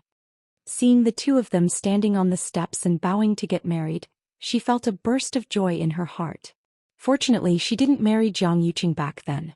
Otherwise, she would be disgusted for the rest of her life. Such a man was the best match for Shang Guanwan. On the stage, Shang Guanwan was also smiling. The two of them seemed to be very happy, but only they knew what they were thinking at the moment. Jiang Yuqing reached out and held Shang Guanwan's hand. Shang Guanwan felt cold all over and only felt disgusted in her heart. However, she didn't dare to forcefully break free and could only smile again. The two of them were equally matched in acting. For a moment, they confused many people who didn't know the inside story. In the eyes of most people, everything was going smoothly. The two of them standing on the steps were also harmonious and beautiful. At this moment, the old man who was singing the ceremony opened his mouth again. Please, Tianling scepter. This voice was full of energy and echoed in the sky above Lang Kun Palace for a long time. It was transmitted clearly to everyone's ears. Everyone's spirits were lifted. Immediately they focused their attention and looked over. The remaining 5 elders of the imperial family nodded and turned to enter Lang Kun Palace. Countless eyes were focused on the door, eager and excited. They all knew that what was about to happen next was the real grand finale. Buzz. A deafening roar suddenly came from the Lang Kun Palace. Many people were shocked and hurriedly used their force to set up a barrier in front of them. Zhou. The elder who was singing the ceremony waved his sleeve and set up a silver barrier at the bottom of the steps, blocking this terrifying fluctuation. At this moment, the 5 elders finally walked out of Lang Kun Palace. A huge square black crystal was moved out by the few of them. Then it sat on the ground. Bang! A muffled sound. Almost even the ground trembled fiercely. That black crystal was half the height of a person, and on top of it, there was a scepter floating quietly. The lustrous glow shrouded it, and its appearance couldn't be seen clearly, but its power was shocking. Although a barrier had been set up in front of them, the people in the palace still found it difficult to breathe. However, at this moment they couldn't care less. Everyone's eyes fell on that place. That was the symbol of the imperial power of the Tianling Empire. Tianling scepter. The old man who was singing the ceremony knelt on one knee. Third princess, please use the scepter. Digression. 6 points. The Great Way of the Magic Doctor, when/Grey Cutie Meng, 1v1 refreshing when without abuse. She went against the heavens to prove the devil's path. He cut through all obstacles just to protect her. He said, "You want the world, I want you." Mobile users, please browse and read. A better reading experience comes from Love Network. Chapter 868. The other 5 royal elders also knelt down and said in unison, "Third princess, please hold the scepter." Shang Guanwan looked at the Tianling scepter floating above the black crystal, took a deep breath and walked forward slowly. Finally, she stood a step away from the heavens-writ scepter. Everyone fell silent as they watched the scene unfold before them. As long as Shang Guanwan successfully held the Tianling scepter, she would be able to ascend the throne. From then on she would wield the power of the Tianling dynasty. Thump thump. Thump thump. Shang Guanwan's heart was beating violently. It was almost shattering her eardrums. All the blood in her body seemed to be boiling, rushing through her limbs and bones.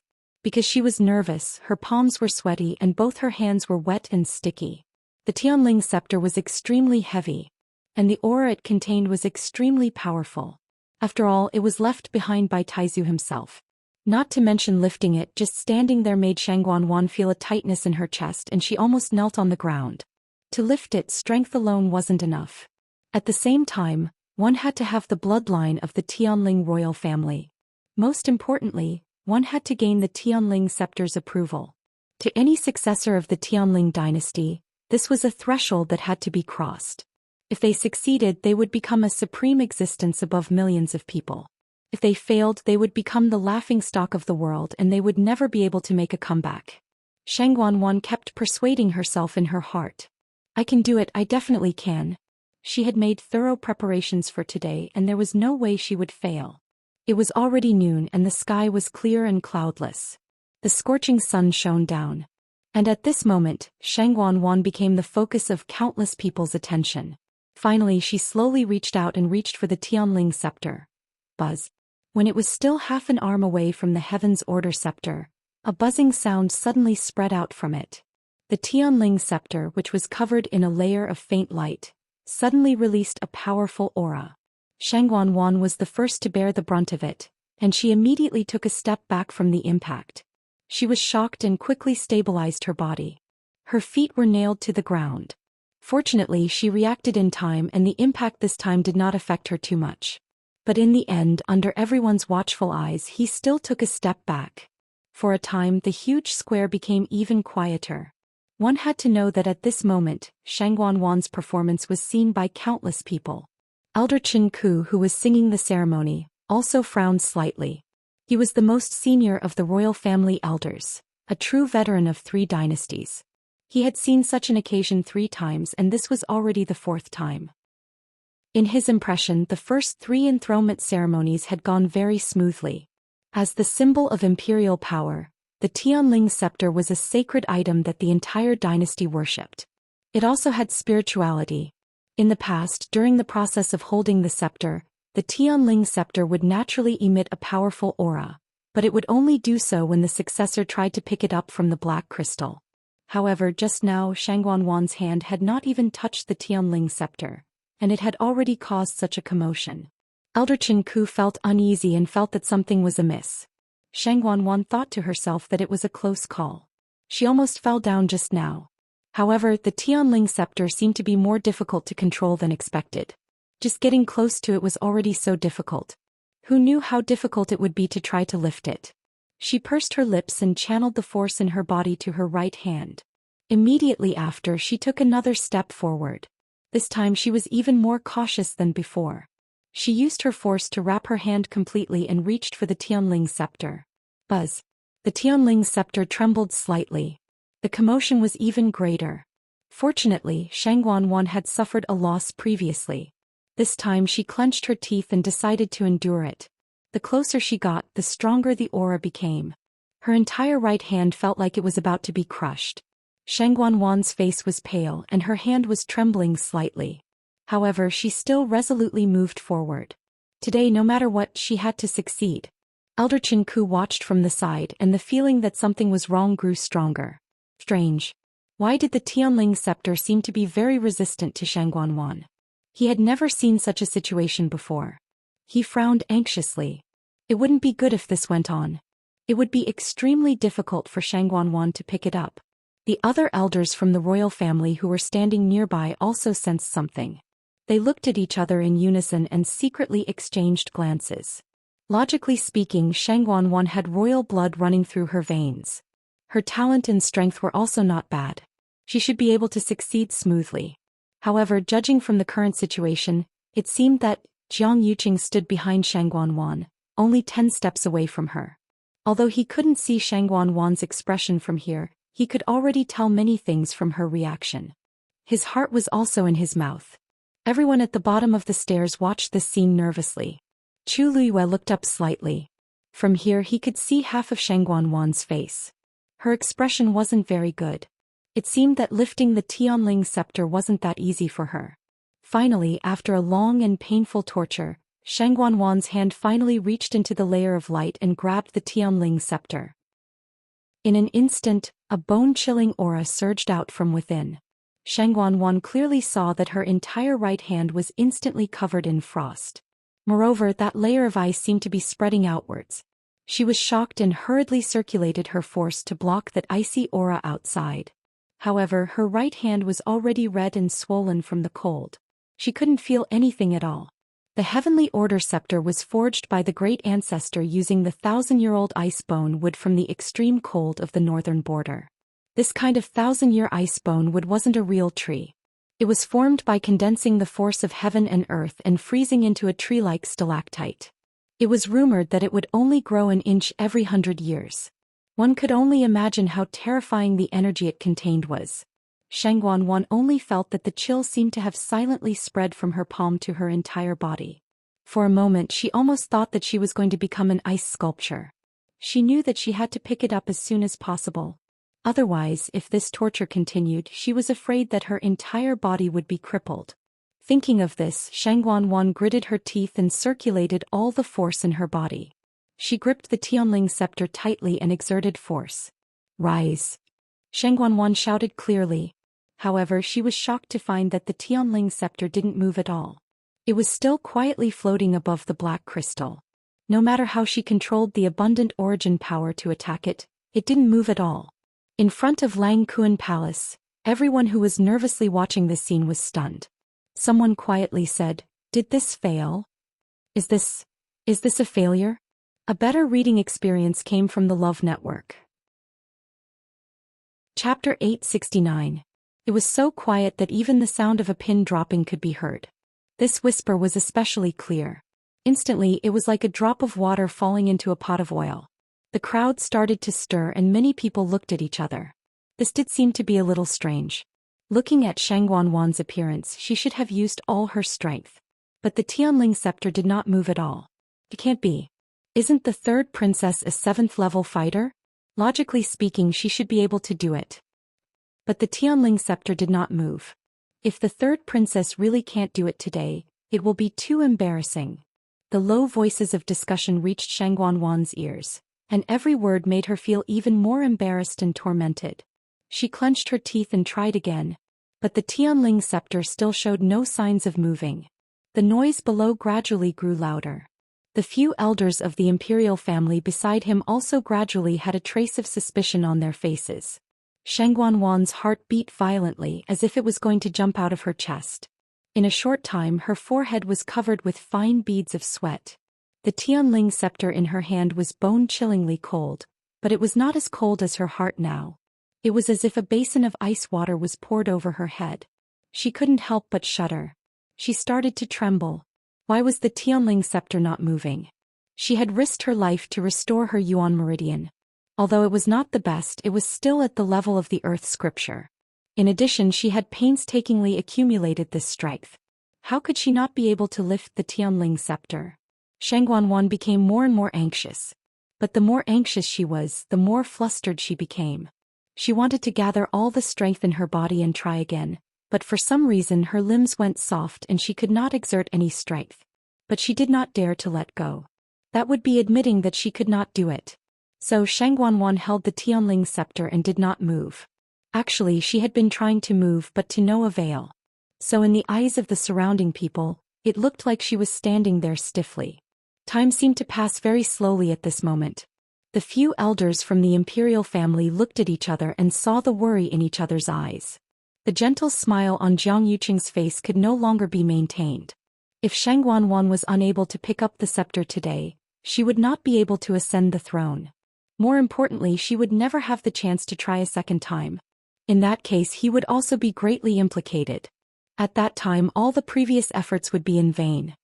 He no longer had the chance to find a third royal princess to marry. Don't be nervous. Take it slow. Jiang Yuqing finally couldn't help but open his mouth. At first glance, his expression seemed quite calm, but if one looked closely, they would see the anxiety and worry in his eyes. Shangguanwan looked back at him. She knew very well that Jiang Yuqing wasn't encouraging her but warning her. If she fails. At the thought of the terrifying consequences, Shangguanwan pursed her lips and looked at the Tianling scepter in front of her again. With his current strength, he was afraid that it would be impossible. Then, "Senior, could you please help me?" Shangguanwan asked in her heart. After a moment, that cold and indifferent voice sounded. "Just as I thought, although your Yuan meridian has recovered, it's still lacking something. After all, your Yuan meridian's grade was not very good to begin with, and after it was destroyed by the flames of the Tianjing Yuan meridian, it was even worse. It was already very difficult for you to recover to your current state." The voice was very calm when he said these words, as if he was narrating a very ordinary matter. But in Shangguanwan's ears, it didn't sound like that at all. She felt that he was mocking her. A deep resentment grew in her heart. If not for Shangguanyu, she wouldn't be in such a difficult position now. "Your Highness, do you still want to continue?" Seeing that Shangguanwan didn't move, Elder Chen Ku finally couldn't help but ask carefully. The moment he said that, everyone quieted down again and looked at Shangguanwan with different expressions. If she continued, she might not succeed and she might even be mocked for being incompetent. But if she gave up just like that, it would mean that Shangguanwan had completely failed. Not to mention ascending the throne. Even if she lived as the third princess, her life might not be any better. Those who had failed before didn't have good endings. Shangguanwan immediately said. Of course. Seeing how resolute she was, Elder Chen Ku wanted to say something but stopped. Actually, according to his past experience, Shangguanwan was destined to fail. But since she wanted to continue, he couldn't say anything. Third princess, please. Elder Chen Ku's expression became much more serious. If Shangguanwan still couldn't do it this time, then they really had to consider many things in the future. Shangguanwan nodded slightly and frowned slightly. Senior. Suddenly, a chuckle sounded beside her ear. Then Shangguanwan felt a flash in front of her eyes. A vigorous aura suddenly erupted from her body. In an instant, like a river bursting its banks, an endless amount of force surged. A black rune appeared between Shangguanwan's eyebrows and disappeared in an instant. Due to the special position she was standing in and the fact that the rune flashed too quickly, no one noticed it. Then a storm seemed to be brewing in the depths of her eyes. Cold, sinister. It was as if she had become a completely different person. Then she clenched her fists and tried to raise the Tianling scepter again. Buzz. A roar sounded. It shone brightly. In the next moment, the Tianling scepter finally moved. Shangguanwan's mouth twitched. It seemed to be small, but there was a hint of stiffness in it. The black crystal was instantly filled with colorful lights. And the Tianling scepter started to move slowly along with Shangguanwan's movements. It moved. The Tianling scepter moved. Someone exclaimed in surprise. The crowd became noisy again. Almost everyone rushed to look, afraid that they would miss something. Seeing Shangguanwan slowly pick up the Tianling scepter, the stone in Elder Chen Ku's heart was finally put down. The other elders also nodded and secretly heaved a sigh of relief. Jiang Yuqing's tightly clenched fists in his sleeves relaxed a little. It's good that she succeeded. Many people's faces were filled with amazement. The Tianling scepter is really not easy to deal with. The third princess only succeeded after trying so many times. So it's considered a success, right? From now on she will officially ascend to the throne. Boom. At this moment, a huge explosion suddenly sounded from the Tianling scepter. A terrifying wave spread in all directions. Shangguanwan's eyes flashed with shock. Before she could react, an unparalleled aura came toward her. Shangguanwan's body instantly flew backward. Bang! She fell heavily and rolled down the 9 flights of stairs. The crowd was in an uproar. However, at this moment the Tianling scepter suddenly flew in a certain direction. Chu Luiyue seemed to have sensed something. She looked up and saw the Tianling scepter flying toward her. Mobile users, please browse for a better reading experience from Love Network. Chapter 870. Chu Luiyue's heart skipped a beat. The Tianling scepter was extremely fast, leaving a straight silver trail in the air. In an instant, it had already flown out of Langkuan Palace. It tore through the air and let out a sharp whistle. The sound of something breaking could be heard. Everyone looked over and was shocked to find that the barrier that Elder Chen Ku had set up had been easily pierced. One must know that Elder Chen Ku was an 8th-level pinnacle fighter. One could only imagine how strong the barrier's defensive power was. But in front of the Tianling scepter, it was like a thin piece of paper that was instantly pierced. Countless people looked up anxiously, their eyes following the Tianling scepter. It flew across the sky and headed straight for the crowd. An astonishing pressure spread out and many people subconsciously retreated backward. Quick! Retreat! The power of the Tianling scepter was not something that they could easily withstand. Everyone was shocked and panicked. The few elders of the imperial family who were standing on the steps were also panicking when they saw this scene. Elder Chen Ku, what should we do? Should we think of a way to stop the Tianling scepter? Elder Chen Ku clenched his fists tightly and the wrinkles on his face seemed to have increased. Stop it. Easy for you to say. Even if the few of them joined forces, they might not be able to completely control the Tianling scepter. Furthermore, this thing seemed to have gone crazy for it to suddenly cause such a ruckus. He had witnessed 3 enthronement ceremonies but had never seen such a scene. But these were only thoughts in his heart. The situation was chaotic now. If they could not control it in time, the consequences would be unimaginable. Elder Qianku pondered for a moment and made a prompt decision. Quick! Activate the black magnetite. The black magnetite was the black crystal that held the Tianling scepter. There was a top-grade Xian formation carved on it, and it was specially used to suppress the Tianling scepter. Usually, the Xian formation on the black magnetite was activated and the Tianling scepter was in a state of deep sleep. Only during special times like this would they deactivate the Xian formation on the black magnetite. Once the heir to the imperial family successfully picked up the Tianling scepter and received its approval, the Xian formation on the black magnetite would be activated when it was placed back.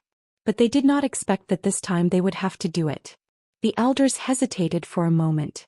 Once it was activated again, the black profound stone and the heaven-writ scepter would not be able to touch each other for a short period of time. At that time, the selection of a new emperor would have to be delayed.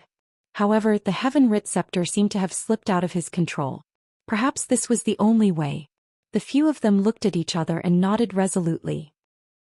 With a move of their bodies, they stood around the black mysterious stone and surrounded it.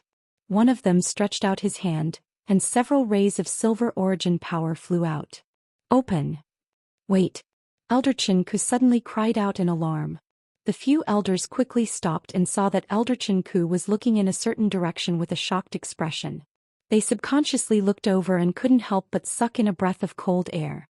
The originally orderly and lively crowd seemed to have been split from the middle by an invisible sharp sword. At the end of the crowd stood a woman in red. It was Chu Liwei. However, the heavenly command scepter actually stopped a foot away from her. For a moment, time seemed to stop flowing and the surrounding space froze inch by inch. Between heaven and earth, there was complete silence. Everyone stared at this scene with their mouths agape. Their hearts were filled with shock and they were speechless. The heaven-writ scepter was extremely resistant to Shangguan and had mercilessly sent her flying. In the blink of an eye, it had arrived in front of Chu Liwei. What was the meaning of this? After a short moment of shock, someone finally remembered Shangguan and stiffly turned around to look. At this moment, Shangguan had already rolled down the 9 steps. Perhaps because the energy fluctuation she had encountered earlier was too strong, she had struggled for a long time before she could stand up. However, at this moment she was really in a sorry state. There were several cuts on her face and hands and she was bleeding profusely. Her originally exquisite and beautiful makeup was now completely ruined. Her veil had long been pulled down and her cloud-like hair was messy. A luxurious phoenix hairpin hung crookedly in a lock of hair. It was unknown whether it was because she had suffered internal injuries, but her face looked incomparably pale. There were some black marks between her brows and the corners of her lips, making her look extremely strange. No one could have imagined that the third Princess Shangguan, who was still glamorous and lofty just a moment ago, would end up in such a state. Some people gradually regained their senses, and their expressions became very complicated. If they remembered correctly, Shangguan seemed to have been sent flying by the heaven-writ scepter's power just now, right? This was no longer a matter of whether she could pick up the heaven-writ scepter or not. This was a matter of enmity with the heaven-writ scepter. Although there had been chances of failure in the past, something like this had never happened before. As the third princess, Shangguan was a true Tianling royal bloodline. Such an action was no different from giving her a ruthless slap in front of so many people. Shangguan also felt extremely embarrassed. Her limbs were cold and the blood in her body seemed to have frozen. Only her face was burning with pain. At this moment, everyone's gazes seemed to be filled with mockery and ridicule. Her mind kept replaying the scene just now, and she couldn't help but want to find a hole to hide in. Completely disappear. How are you? Jiang Yuqing reacted quickly and immediately walked over to Shangguan's side as he asked with furrowed brows. Shangguan was just about to speak when the blood in her chest surged, and she actually spat out a mouthful of blood. Jiang Yuqing was standing right beside her and a lot of the blood splattered on him. His brows furrowed, but he still reached out to support Shangguan. Shangguan couldn't be bothered with him at this moment. After spitting out the blood, she still stubbornly and quickly raised her head to look at Chu Liwei in the crowd. Why is the heaven-writ scepter, She spat out a few words with difficulty, her eyes staring straight ahead. The hatred in her eyes was like a knife, as if she wanted to cut Tu Luiwei into pieces. Jiang Yuqing also looked over with furrowed brows. How could he not be curious? In fact, at this very moment, everyone who saw this scene both inside and outside of the huge Langkun Hall was similarly puzzled. When did Tu Luiwei have anything to do with the Tianling scepter? Why did it fly towards her out of nowhere? Especially when compared to Shangguan, this scene looked even more strange. Jiang Yuqing's expression was grave. This Tianling scepter is extremely dangerous. Be careful. Before he finished speaking, the Tianling scepter seemed to have understood. It suddenly retracted the murderous aura around it and moved forward. It seemed to be trying to curry favor and act coquettishly. It gently poked Chu Liuyue's face. Mobile users, please browse and read. A better reading experience comes from Love Network. Chapter 871. Jiang Yuqing's remaining words were stuck in his throat, and he almost choked to death. The expression on his face changed. How exciting! When the crowd saw this scene, they didn't react any better than Jiang Yuqing. They were all stunned. What was going on? Wasn't the Tianling scepter supposed to be majestic and inviolable? Wasn't it supposed to be that only the one who raised the Tianling scepter could wield imperial power and ascend to the top? Why did it suddenly become like this? The Tianling scepter was very domineering just a moment ago, sending the third princess flying. In the next second it actually, in front of Chu Luiwei. Wasn't this too strange? The surroundings were extremely quiet. Countless pairs of eyes landed on Chu Luiwei with different expressions. Chu Luiwei was actually shocked herself. When she saw the Tianling scepter flying towards her, she had already guessed something in her heart. She just didn't expect it to treat her even more intimately than expected. Yes, intimately. When it flew in front of her and poked her face, the first thought that came to Chu Liuyue's mind was, the Tianling scepter seems to like her very much. This feeling came out of nowhere, but it was very real. Chu Liuyue blinked and looked at the Tianling scepter in front of her. At this moment, it was still enveloped in a layer of faint light. However, because it was very close to her, she could roughly see what it looked like. It was a cylindrical scepter that was completely black. It was wide at the top and narrow at the bottom, and it was about 3 feet long. There seemed to be a dragon's head carved on the top, and the tail was sharper and seemed to be carved with some kind of pattern. Even though it had already restrained its aura, she could still vaguely feel the vast and majestic aura that seemed to come from an ancient time and space. Chu Liuyue could clearly feel that the Tianling scepter was indeed coming for her. For a moment, an impulse surged in her heart and she almost reached out to grab it. However, she didn't forget where she was, and she also didn't forget that there were countless pairs of eyes staring at her. Just as she was about to suppress the thoughts in her heart, a sharp voice filled with anger suddenly rang out. Chu Liuyue! How dare you! This shout was extremely ear-piercing, and it instantly caused many people to be jolted awake. Chu Liuyue also looked over. The person who spoke was Shangguan. At this moment she was glaring at Chu Liuyue furiously. Her eyes were wide open and she looked furious. The Tianling scepter is a sacred object that the Tianling dynasty has worshipped for thousands of years. It is the symbol of imperial power. How can I allow you to defile me like this? Many people's expressions instantly changed. As long as one wasn't blind, they could clearly see that the heaven's writ scepter had flown towards Chu Liuyue of its own accord. It had also approached Chu Liuyue of its own accord. From the beginning to the end, Chu Liuyue stood in his position and did nothing. Shangguan said that she had defiled the heavenly writ scepter. Isn't that a bit of a distortion of the truth? Chu Liuyue raised her brows slightly. Instead of being angry, she smiled and said softly, "Third princess, do you mean that I was the one who summoned the heaven's writ scepter and controlled it to do all those things just now?" Shangguan choked. If she said yes, wouldn't that mean that she had admitted that the heaven's writ scepter was controlled by a mere Chu Liuyue? If word got out, wouldn't the imperial family lose face? But if she said that it wasn't the heaven's writ scepter, why did it suddenly become so strange? It had rejected her approach and even injured her directly. But in the blink of an eye, it was so docile in front of Chu Liuyue. Even in the thousands of years of the Tianling dynasty's history, nothing like this had ever happened before. The most embarrassing thing was that the heaven's writ scepter was still quietly floating beside Chu Liuyue. It was as if it was set on following her and had no intention of returning. She was going to pick up the heaven's writ scepter. What was she going to do now? Sheng Wanwan's heart was filled with hatred. Chu Luiyue. Chu Luiyue again. The night before, Jiang Yuqing poured out his heart to her and took the initiative to ask for her hand in marriage. Now even the heaven's writ scepter had taken the initiative to follow him and stay by his side. Who knows if he used some kind of trick? Sheng Wanwan was almost blinded by anger.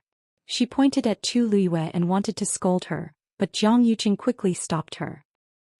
Calm down. He grabbed Sheng Wanwan's hand tightly and gave her a warning look. She should take a look at herself first. If she lost control of her emotions again and made a scene, it would be over. Sheng Wanwan bit her lip hard to control her emotions. Jiang Yuqing looked deeply at Chu Luiyue and the heaven's writ scepter in front of her. His mind was also in a mess. Elder Chenke. He called out. You have always been in charge of looking after the heaven's writ scepter. Do you know what is going on? Elder Chen Ku, who was called out, immediately walked over with a worried expression. This humble subject doesn't know what is going on either. The heaven's writ scepter rarely leaves the black mystic stone. You are the leader of the 8 great elders of the royal family and are personally in charge of these matters. If even you don't know, then who else can? Jiang Yuqing's tone turned cold. No matter what, you must bring the heaven's writ scepter back. If you delay the 3rd princess's ascension ceremony, you will be held accountable. Elder Chen Ku also cried out in his heart. What did this have to do with him? Not to mention that the heaven's writ scepter had taken the initiative to look for Chu Luiyue and no one could do anything about it. Even if Chu Luiyue wasn't here, would Sheng Wanwan be able to lift it? Everything that had happened just now was still vivid in his mind. The heaven's writ scepter was full of resistance towards Sheng Wanwan and wasn't even willing to let her touch it. Not to mention anything else. It would even delay her ascension ceremony. That would require her to have the ability to ascend the throne. Without the heaven's writ scepter's approval, today's ceremony couldn't possibly continue. Elder Chen Ku's expression turned a little pale at this thought. Prince Consort, it's true that we are in charge of guarding the heaven's writ scepter, but we have never been able to control it. Please forgive my incompetence, but I may not be able to do as you say. Jiang Yuqing immediately became anxious. Sheng Wanwan was even angrier when she heard this. She immediately raised her voice and pointed at Chu Luiyue. No matter what, you must bring the heaven's writ scepter back to the black mystic stone. Otherwise, how can I continue? Elder Chen Ku clasped his hands together and bowed. He said word by word, he said each word clearly. 3rd princess, you know that the heaven's writ scepter is a sacred item that has been passed down for thousands of years and has its own spirituality. If it acknowledges you, it will naturally agree to your request. No matter where it is, you will be able to lift it. It doesn't have to be on the black mystic stone. However, if it doesn't acknowledge you, then even we can't do anything about it. Sheng Wanwan's face flushed red. Was he openly saying that she didn't have the right to inherit the throne? She clenched her fists and looked at Chu Luiyue. I order you to return the heaven's command scepter immediately. I order you to return the heaven's command scepter immediately. Chapter 872. This scene was simply too absurd and laughable. Sheng Wanwan was clearly the one with the royal bloodline and the heir to the throne, but now she was coldly reprimanding Chu Luiyue, who had nothing to do with her, and demanding that she return the Tianling scepter. If word got out, who knew how many people would laugh their heads off? Chu Luiyue was calm and composed as she lifted her chin. 3rd princess, I did not take the Tianling scepter for myself, so how can I return it? If you want it back, why don't you come and get it yourself? Sheng Wanwan choked as her face flushed red. If it was really as easy as Chu Luiyue said, why would she have such a headache? This Tianling scepter was indeed a little strange. It had been very resistant to her from the start. Just now, when she asked the senior for help, she was directly blasted out and rolled down the 9 steps in front of everyone. Now she did not dare to try again. She did not dare to imagine what would happen if the same thing happened a second time. But if she did not do anything, what would she do if the Tianling scepter really did not return? At this moment, it was still quietly floating in front of Chu Luiyue, as if it had become an item that she carried around with her. Jiang Yuqing gently pushed her. You are of royal bloodline after all. No matter what, the Tianling scepter should not do anything to you. You can go and ask for it yourself. Shangguan suddenly turned around and glared at him. Will not do anything to me? Did he not see the situation just now? She had already embarrassed herself once. If she failed again she would lose all her face. But Jiang Yuqing's attitude was very firm. Aside from Shangguan, who else could take the initiative to help? Elder Chen Ku and the others were in charge of guarding the entire Longquan Palace and controlling the Xian array on the black magnetite. But they had clearly said that the Tianling scepter could not be controlled. Could it be that they were just going to watch? Shangguan gritted her teeth. Unable to persuade Jiang Yuqing, she could only take a step forward. She took a deep breath, looked at the oracle scepter and tried to make her tone sound sincere. Junior Shangguan respectfully requests the return of the Heaven's Writ scepter. As he spoke, the Tianling scepter remained motionless, as if it had no reaction at all. It had a certain level of intelligence, so naturally, it could understand Shangguan's words. As a result, the situation instantly became even more awkward. The onlookers quieted down with different expressions on their faces. The Heavenly Writ scepter brushed him aside in disdain and ignored his request.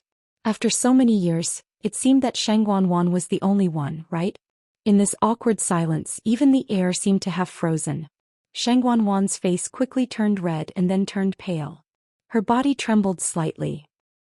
He didn't know if it was because he was too angry or because he was too ashamed.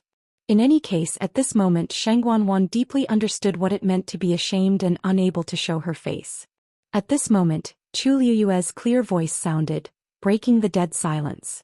Hey, the third princess is inviting you back. Chu Liyue was speaking to the Tianling scepter. Although she also wanted to directly take the Tianling scepter in her hands, it didn't seem appropriate at this moment. The Tianling scepter finally moved after hearing her words. The fluorescent light around it flickered as if it was breathing. Then it actually flew directly to Chu Liyue's side and then struck the ground. The end of the scepter landed on the white jade stone, making a soft sound. It was actually standing right beside Chu Liyue's leg, just a fist's distance away. As long as Chu Liyue stretched out his hand, he would be able to take it in his hand. Chu Liyue looked down and the corners of his eyes twitched. Was he afraid that the matter wasn't big enough? This seemed to be even more hurtful than her directly snatching it. There was nothing more embarrassing than this. The contrast was so stark and intense that it was impossible to ignore it. On one side, Shangguan was pleading with the Tianling scepter to return, but the Tianling scepter ignored her. On the other side, Chu Liyue was persuading the Tianling scepter to leave, but the Tianling scepter insisted on staying by her side.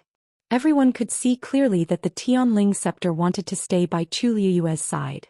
The two ladies faced each other in the hall and the atmosphere was strange. No one would have thought that something like this would happen during the coronation ceremony. Shangguan stared deadly at Chu Liyue. No, there must be something wrong here. There were so many people present, so why did the Tianling scepter choose Chu Liyue? She wouldn't believe that she didn't have any tricks up her sleeves. Chu Liyue, what do you want? The Tianling scepter is the sacred item of the entire dynasty. Even if you want to play tricks, you should know your limits. How can you think of something like this? Shangguan clenched her fists and reprimanded her. It's fine that you snatched the divine beast back then, but now, you won't even let go of the Tianling scepter left behind by the Taizu of the Shangguan family. You're too much. As soon as he said this, everyone was stunned. What did Shangguan say? Snatch the divine beast? What was going on? Could it be that Chu Liyue snatched the divine beast that originally belonged to her? Chu Liyue's expression also calmed down. She looked at Shangguan with a faint smile, and there seemed to be a cold glint in her eyes. What do you mean by that, third princess? Why don't I understand? Shangguan sneered. Back then I went to the Dahuang swamp for Imperial Father. In the Mystic Forest I happened to meet a demonic beast that was about to break through to the divine beast level. Unfortunately there was a barrier outside and guards, so I couldn't get close. When I was fighting with that person, you took the opportunity to enter and contract with the demonic beast while it was going through the Tianlei tribulation. Many people have seen this. Do you still want to deny it? You snatched the divine beast, but I didn't pursue the matter because you were willing to use the divine beast's blood to treat Imperial Father. Being able to contract with that divine beast is also your ability. But this time you still want to use tricks to snatch the Tianling scepter. I won't allow it. Everyone was in an uproar. They had long heard that Chu Luiyue had returned after contracting with the divine beast, but they didn't know that there were so many twists and turns in this matter. If what Sheng Guanwan said was true, then Chu Luiyue's actions were indeed not honorable. Seeing that the surrounding people seemed to be gradually siding with her, Sheng Guanwan finally felt a little better. She let out a long sigh and said, "I know that you come from a lowly background, so it's inevitable that you'll be greedy when you see something good. Whatever you want, I've already tried my best to satisfy you. I even gave up this divine beast to you. But you're still not satisfied. If you want something, you have to do it in an upright manner. Every time you use such despicable thoughts and methods, even if you get it, it won't truly belong to you. And you, how can you be at ease?" Sheng Guanwan was certain that Chu Luiyue had used some tricks to make the Tianling scepter go crazy. Therefore her words were very rude, mocking her both openly and secretly. When the surrounding people heard this, many of them also had doubts in their eyes. That's right. No matter how capable Chu Luiyue was, this Tianling scepter couldn't have gone looking for her for no reason. Could it be that she really did something in secret? Mobile users, please browse for a better reading experience from Love Network.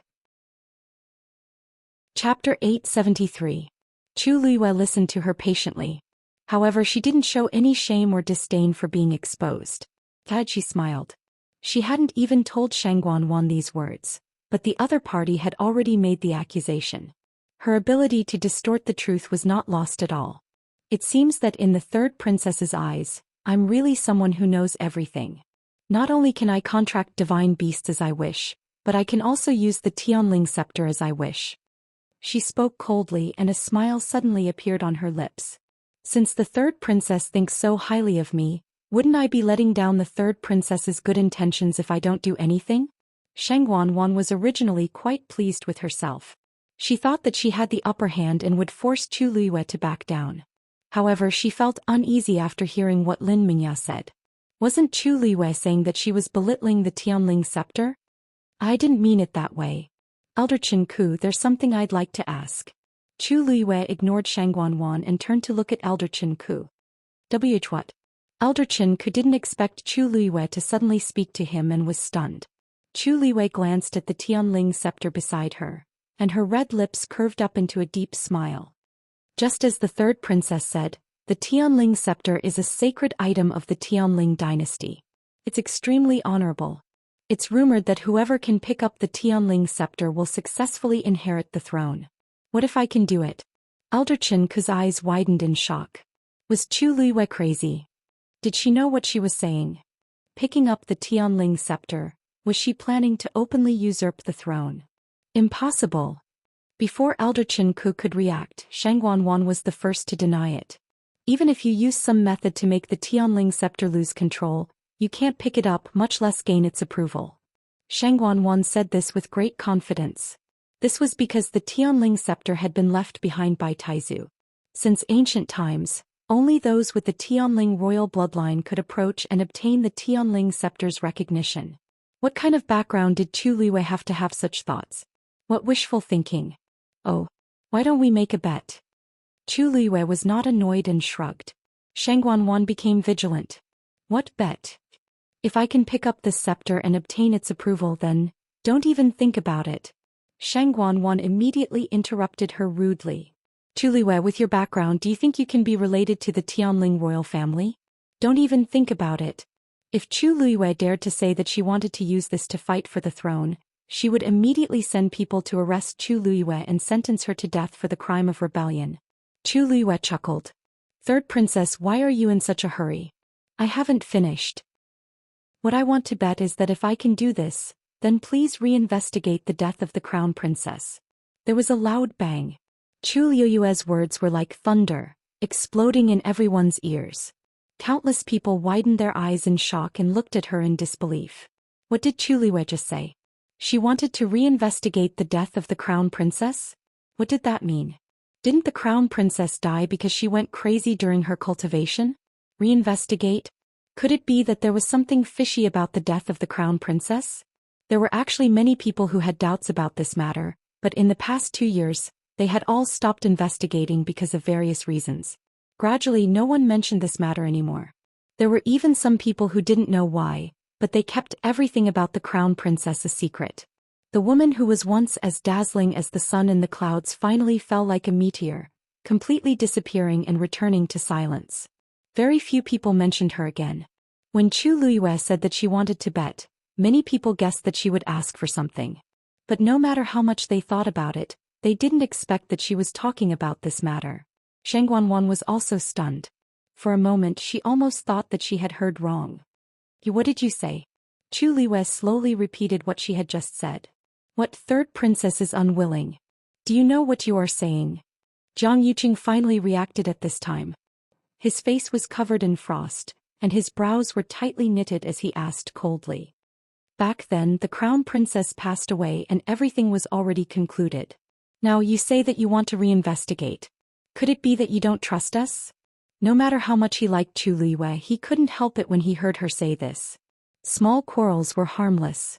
Even if Chu Luiyue mocked and ridiculed Shang Guanwan, he wouldn't mind too much.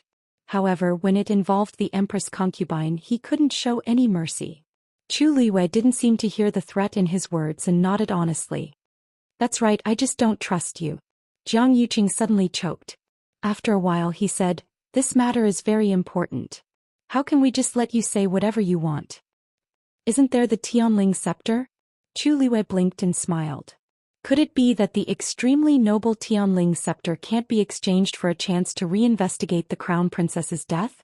Chu Luiyue's words were too tricky. No one dared to say, no. The crown princess's status was indeed noble and her reputation was extremely high. But compared to the Tianling scepter she was still inferior. If she dared to say anything bad about the Tianling scepter, wouldn't she be slandering Taizu? Jiang Yuqing could only change his words.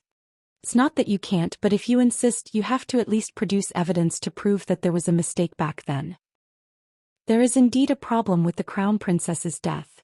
Otherwise, we definitely won't agree to this matter. Back then they did it flawlessly and didn't leave behind any evidence. No matter why Chu Luiyue was suddenly involved in this matter, it was impossible to find any clues, let alone the truth of that year. However, when Chu Luiyue heard this, she nodded in an extremely relaxed manner.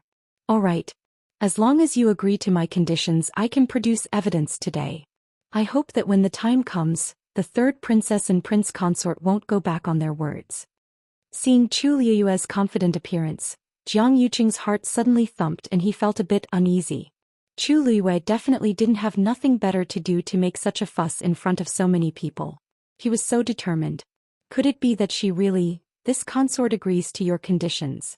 Without waiting for him to refuse, Shang Guanwan had already agreed. If you can pick up the Tianling scepter and obtain its approval, this consort will agree to let you investigate again. However, if you can't do it, then take your own life to atone for your crimes. Respect the Tianling scepter. How about it? Everyone sucked in a breath of cold air. Chu Luiyue only wanted to investigate the crown princess's death, but Shang Guanwan was planning to kill Chu Luiyue.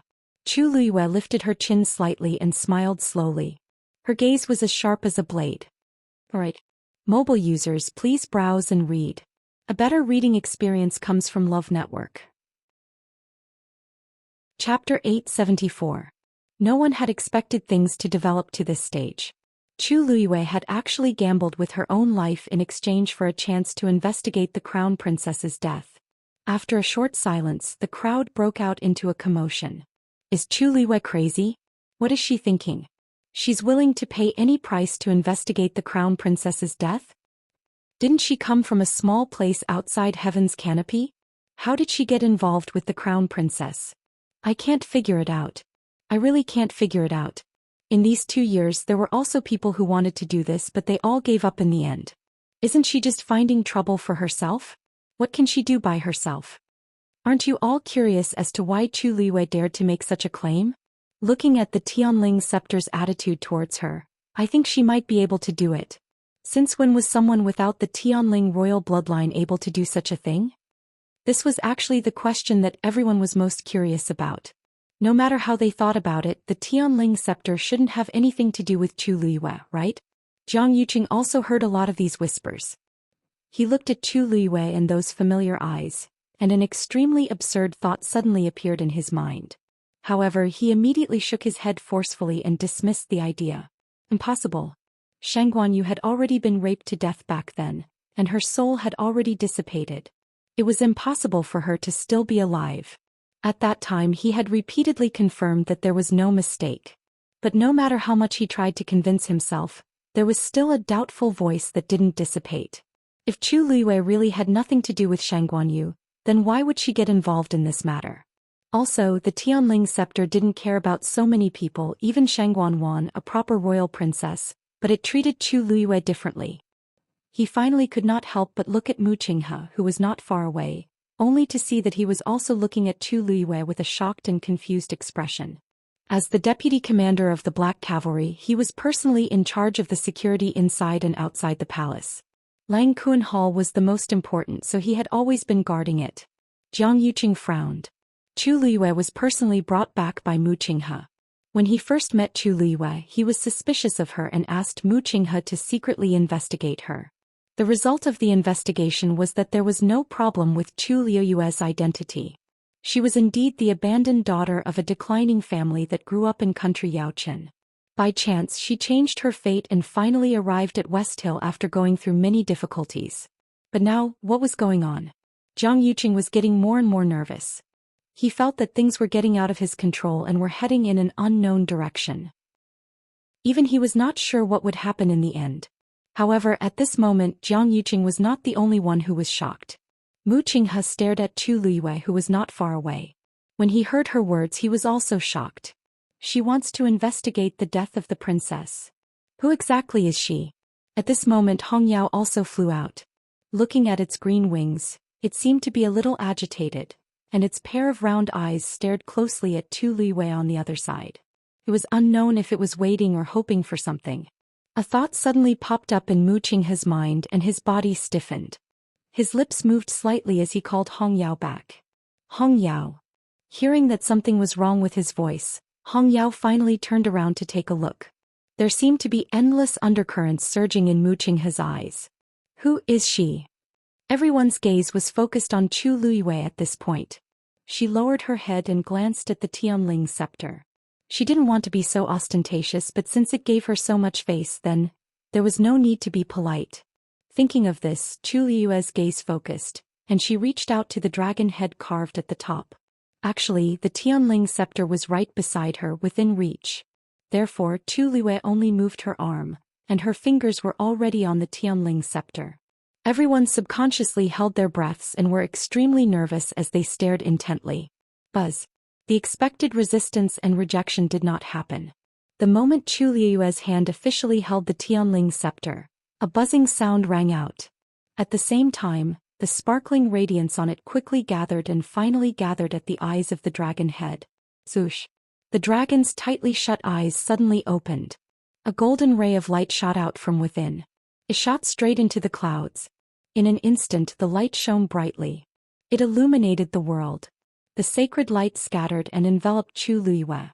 The wind whistled and her clothes fluttered. Her black hair fluttered.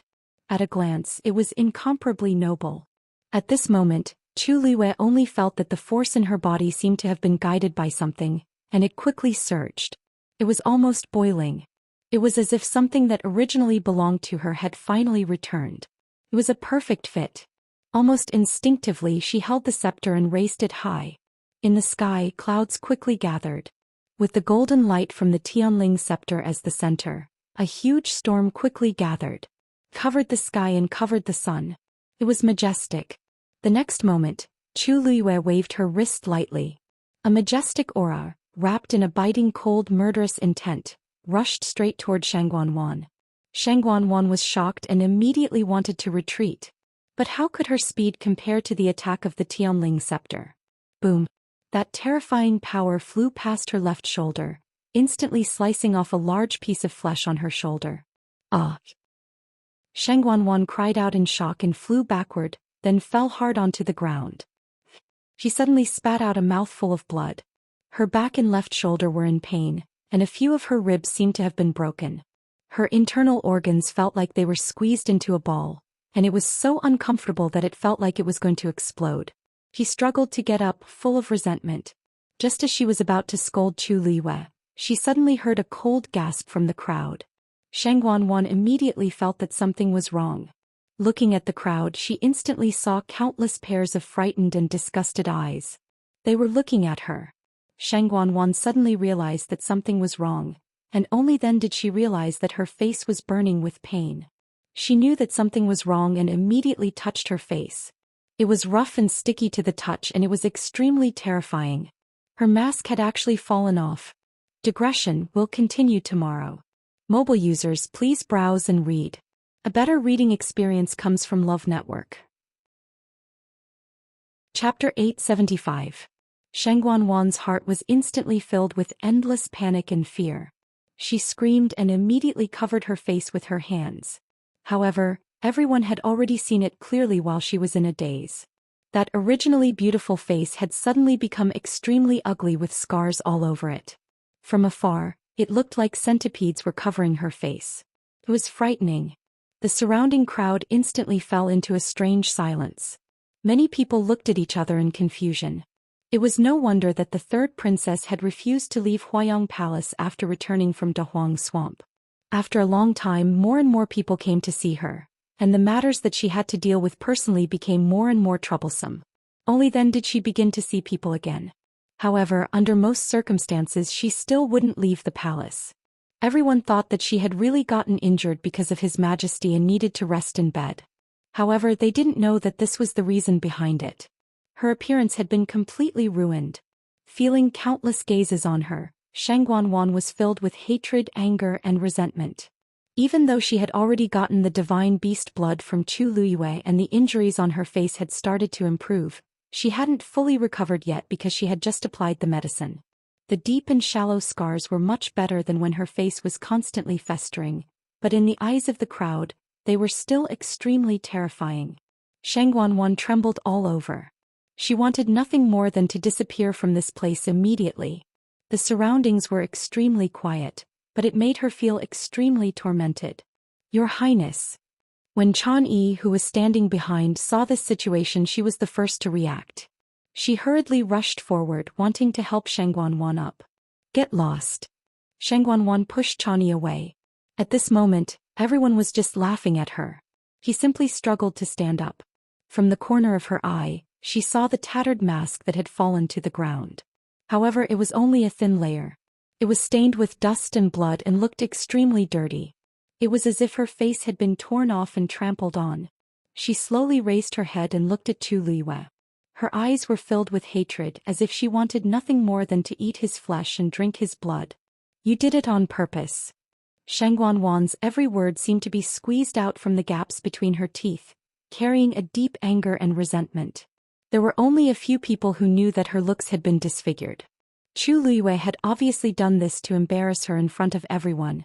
Chu Liyue looked at her with an apologetic expression. Ah, third princess, I'm really sorry. My hand slipped just now. Are you all right? Hand slipped. Once. Shang Guanwan was so angry that she almost laughed. She had really underestimated Chu Liyue. He could even make up such a reason. Chu Liyue held the Tianling scepter in her hand. There were so many people present, so why did it hit her? Furthermore, he had even removed her mask. If he didn't do it on purpose, Shang Guanwan wouldn't believe it even if she was beaten to death. You bitch. Just as Shang Guanwan was about to scold him, Jiang Yuqing, who was beside her, immediately spoke up and forcefully interrupted her. He walked over with a solemn face. You're injured. It's better to have your injuries checked first. Leave the rest to me. Shang Guanwan was already mad with anger. If she was allowed to continue, who knew what would happen? Magistrate Zhou. He shouted at Zhou Mingxi. Zhou Mingxi hurried forward. I'll leave third princess's injuries to you. Yes. Zhou Mingxi responded and took out a pill. Your Highness, please take this medicine first. Looking at her, not to mention her external injuries, her internal injuries were also quite serious. You. Shang Guanwan was about to shake off Jiang Yuqing's hand when she suddenly felt a sharp pain in her body. Her face suddenly paled and cold sweat dripped down with a schwa sound. Jiang Yuqing took the medicine. Take the medicine first. Shang Guanwan raised her head with difficulty and glanced at him. There wasn't the slightest bit of heartache in his eyes. There was only coldness and indifference as well as a hint of warning. That was a warning to her not to cause trouble at this time. Shang Wanwan's heart suddenly felt sour. Although she already knew that he didn't have any feelings for her, she was injured at this time. Her scars were exposed in front of so many people. She had no face left. He still wasn't moved in the slightest. Ever since she made a scene with him yesterday, he wasn't even willing to act anymore. He wasn't the least bit worried that she would be mocked and ridiculed after today. The despair in Shang Wanwan's heart surged like a tide and gradually drowned her. Jiang Yuqing fed her the pill. She opened her mouth mechanically and swallowed it. Then, under Jiang Yuqing's signal, Chani and Zhou Mingxi stepped forward to check her injuries. After taking her pulse, Zhou Mingxi was shocked. There seemed to be two forces crazily fighting inside Shang Wanwan's body. If it wasn't resolved quickly, it would be dangerous. Your Highness, your injuries are more serious. Why don't you go and treat them first? Zhou Mingxi said carefully. Shang Wanwan directly refused. She gritted her teeth and stared at Chu Liyue. This consort isn't leaving.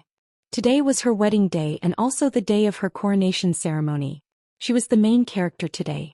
Why should she leave? The coronation ceremony hadn't even started yet. Why should she leave? She wanted to see what kind of waves Chu Liyue could stir up today. Zhou Mingxi looked at Jiang Yuqing for help. Jiang Yuqing didn't force her. It was fine as long as Shang Wanwan knew how powerful she was.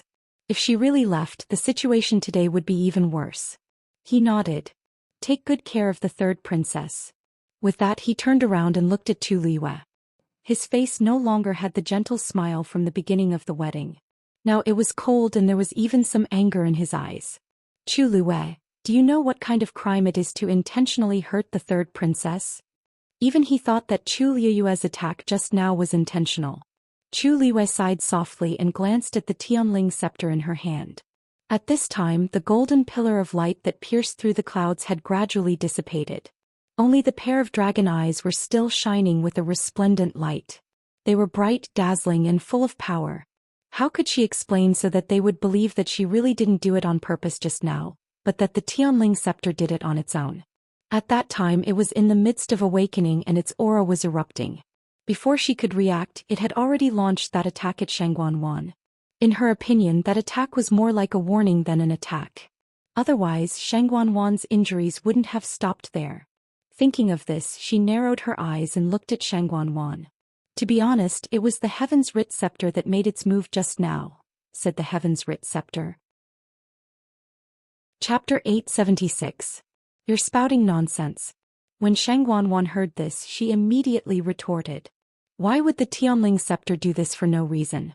I'm of the Tianling royal family's bloodline. Even if someone had tried to pick up the Tianling scepter and failed, they had never heard of the Tianling scepter attacking anyone of its own accord. Chu Liyue's words were simply too laughable. That's right. With your status, what exactly did you do to provoke the Tianling scepter to do this? Chu Liyue smiled faintly and asked in return. If I remember correctly, when you tried to pick up the Tianling scepter just now, it seemed to have resisted you a little. Shang Wanwan was about to go on a crusade against Chu Liyue, but when she heard this, she instantly choked. The rest of her words were stuck in her throat. It was extremely uncomfortable, but she couldn't say it no matter what. She instantly felt guilty and her eyes darted around. She had also realized this problem. The Tianling scepter had been very rude to her from the start, and it had no intention of submitting to her. Later on, when she asked for help from the senior, it had directly exploded and sent her flying. Could it be because of this? She was in a fit of anger just now, so she didn't care and scolded it. But now, Chu Liyue's words made her uncertain again. If it was really because of this, she clenched her teeth and braced herself. I don't know what you're talking about. The surrounding people's expressions all became a little strange. Chu Liyue's words weren't without reason. From the moment Shang Wanwan tried to pick up the Tianling scepter, everything had been going wrong. Something didn't seem right. Even if she couldn't pick it up and didn't receive the Tianling scepter's acknowledgement, she shouldn't have been knocked down from the top and rolled down the 9 steps, right? Could it really be that there was something wrong with Shang Wanwan? Why, don't try to absolve yourself of the blame. You clearly know this consort's face. Back then, this consort became like this because your demonic beast scratched me. Now that you're treating this consort like this in public, Aren't you just trying to embarrass this consort?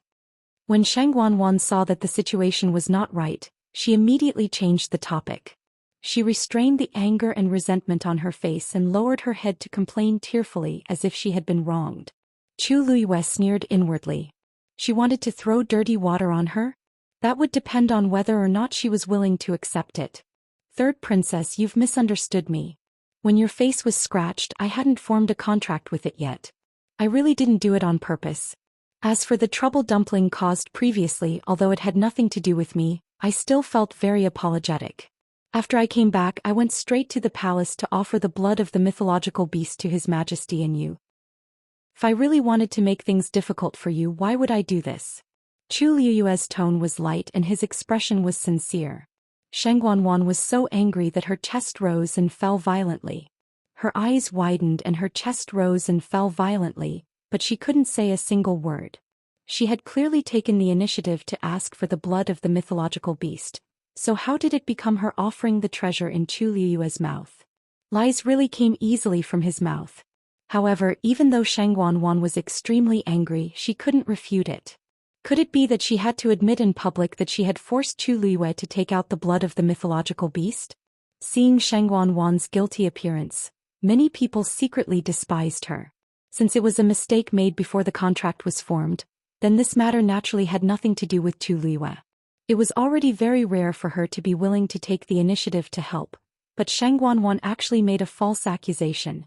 It was obvious what kind of person she was. At this time, Jiang Yuqing finally spoke. Even so, it's a fact that you hurt the third princess. You should take responsibility for it. In front of everyone, he naturally had to stand on Shang Wanwan's side. Moreover, he wasn't sure of Chu Liuyue's identity and didn't know what she was planning to do. Naturally, he was extremely vigilant. Chu Liuyue glanced at the Tianling scepter. She really knew how to cause more trouble than she did. The Tianling scepter trembled imperceptibly. After this matter, I will naturally do what I have to do. But now the winner of this bet can be decided, right? As Chu Liuyue spoke, she raised her arm and flipped her wrist. Swoosh. She held the Tianling scepter tightly in her hand and pointed the dragon's head directly at Jiang Yuqing. Jiang Yuqing's heart trembled. He didn't know why, but when he met those golden dragon eyes, he felt an inexplicable panic in his heart. It was as if everything about him had been seen through.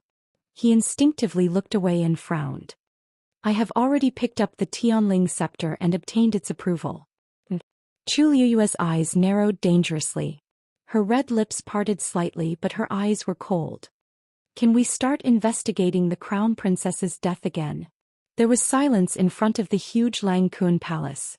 Chu Liuyue held the Tianling scepter in her hand, and her dragon eyes shone brightly. Everyone understood that Chu Liuyue had indeed won this bet. When they heard her mention investigating the crown princess's death again, many people had complicated expressions. Who would have thought that this grand and solemn ceremony would end up like this? Almost everyone looked at Shang Wanwan and Jiang Yuqing. In front of everyone, they couldn't break the contract on the spot. This time they had to investigate. Jiang Yuqing stared intently at Chu Liuyue. After a long while he said, "All right. Since you have done it, then the third princess and I will naturally accept our loss." The crowd instantly became chaotic. This meant that he agreed. They really had to investigate the crown princess's death again. 2 years ago, everything happened too quickly and there were indeed many suspicious points. But now they were finally going to investigate thoroughly?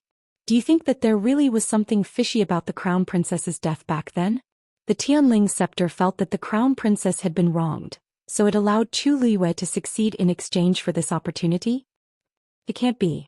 Wasn't it already decided at that time? Even the crown princess's trusted aides didn't make much of a fuss. If there really was a problem, would they let it go?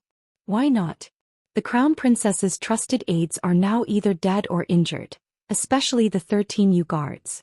They are still being hunted down and there are very few of them left. If you really want to say something, it can only be Mu Qinghe. I think so too.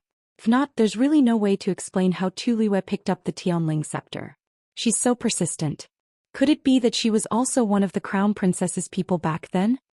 Everyone discussed in low voices and all kinds of guesses appeared. Jiang Yuqing heard most of it and his heart was in a mess. He looked at Tu Liuyue and said in a low voice, Put the Tianling scepter back into the black mystic stone first and everything else can be discussed.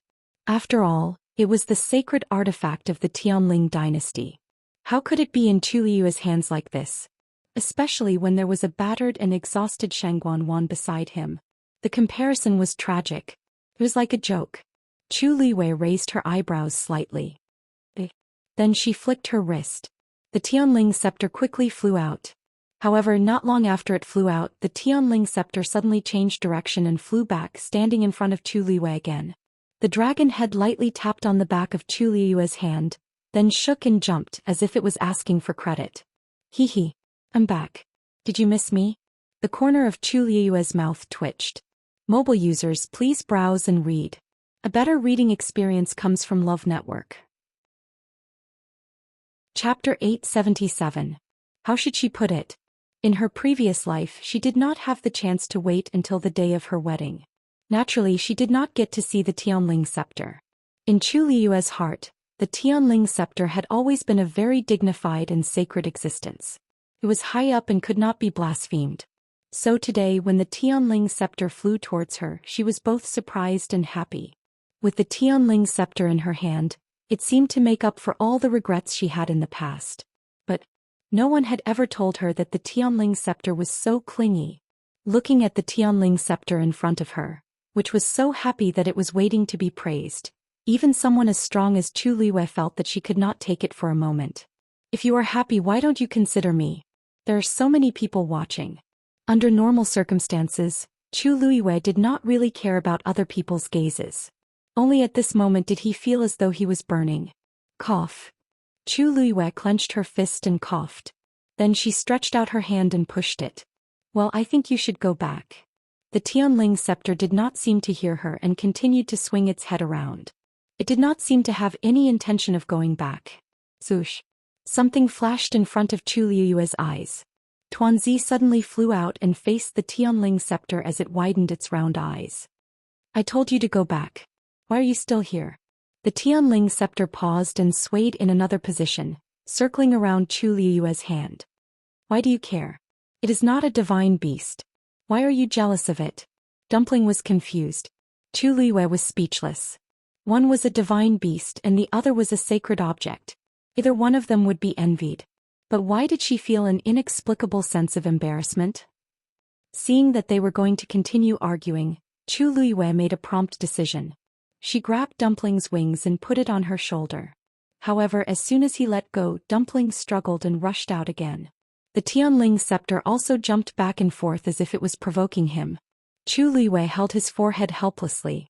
Finally, he couldn't help but shout, "Don't make a fuss." It was finally quiet. The Tianling scepter obediently stood to the side, and Dumpling once again nestled on Chu Liyue's shoulder. Chu Liyue heaved a long sigh of relief and looked at Jiang Yuqing. Well, I've already tried my best. I really can't do anything about this kind of thing. Jiang Yuqing's expression was very strange. It couldn't be helped. No one would be able to remain calm after witnessing such a scene. However, Jiang Yuqing was someone who had seen a lot. He quickly calmed down. Seeing that the Tianling scepter was really sticking to Chu Liyue and refusing to leave, Shangguan would only lose more face if they continued to dwell on this issue. The best way was to ignore it for now. Therefore, Jiang Yuqing directly changed the topic. Let's not talk about this matter for now. As for what you said just now, we will send a small team to investigate again. No need. Chu Liyue chuckled and interrupted Jiang Yuqing. That would be too troublesome. Let's just start here. What? Jiang Yuqing was also stunned for a moment. For a moment he didn't know what Chu Liyue meant. Even Shangguan could not help but open her mouth again and scold him coldly. Start here? How can that be? Chu Liyue, get it straight. This is Longquan Palace. How can you be so presumptuous here? Not only did you rely on the Tianling scepter to steal the limelight, you actually want to start investigating Shangguan Yu's death here? You're thinking too much. Jiang Yuqing also frowned. After all, today is the day of my wedding with the third princess. Even if Jiang Yuqing didn't care much about Shangguan, he still attached great importance to this wedding. Shangguan's side had already caused enough trouble. If Shangguan Yu's death was also brought up, it would really be a mess. Upon hearing Jiang Yuqing's words, Shangguanwan's face also carried a hint of resentment. Chu Liwei, you insist on doing this. Could it be that you don't want to see this consort happy? On this consort's wedding day, you deliberately brought up this consort. Are you sincerely cursing this consort? Chu Liwei widened his eyes in confusion. Third princess, where did this come from? Didn't you always say that the crown princess is the elder sister that you respect the most? Why do you feel that mentioning her today is a curse to you? Shangguanwan immediately choked and was speechless. Chu Liwei chuckled. Her Highness the Crown Princess has always doted on you. If she knew that you were getting married to the prince consort today, I'm sure that she would be happy for you. Don't you think so? Shangguanwan suddenly felt a chill run down her spine. It went straight to the top of her head. Enough. She rudely interrupted Chu Liue's words. Just do whatever you want to do. At that time Shangguanyu was already dead and all the evidence and clues were basically destroyed. There was no way to investigate at all. She didn't believe that these people would be able to find anything 2 years later. Jiang Yuqing subconsciously wanted to stop her, but Shangguanwan had already spoken. He slowly clenched his fists in his sleeves. For some reason he felt an inexplicable panic in his heart. Many thanks for third princess's understanding. Chu Liwei smiled in response, then took a step forward. Everyone looked over with different expressions on their faces. Chu Liwei looked straight at Jiang Yuqing. The smile on her face gradually faded, and there seemed to be a cold glint in her eyes. Back then the crown princess's funeral was jointly managed by the third princess and the prince consort.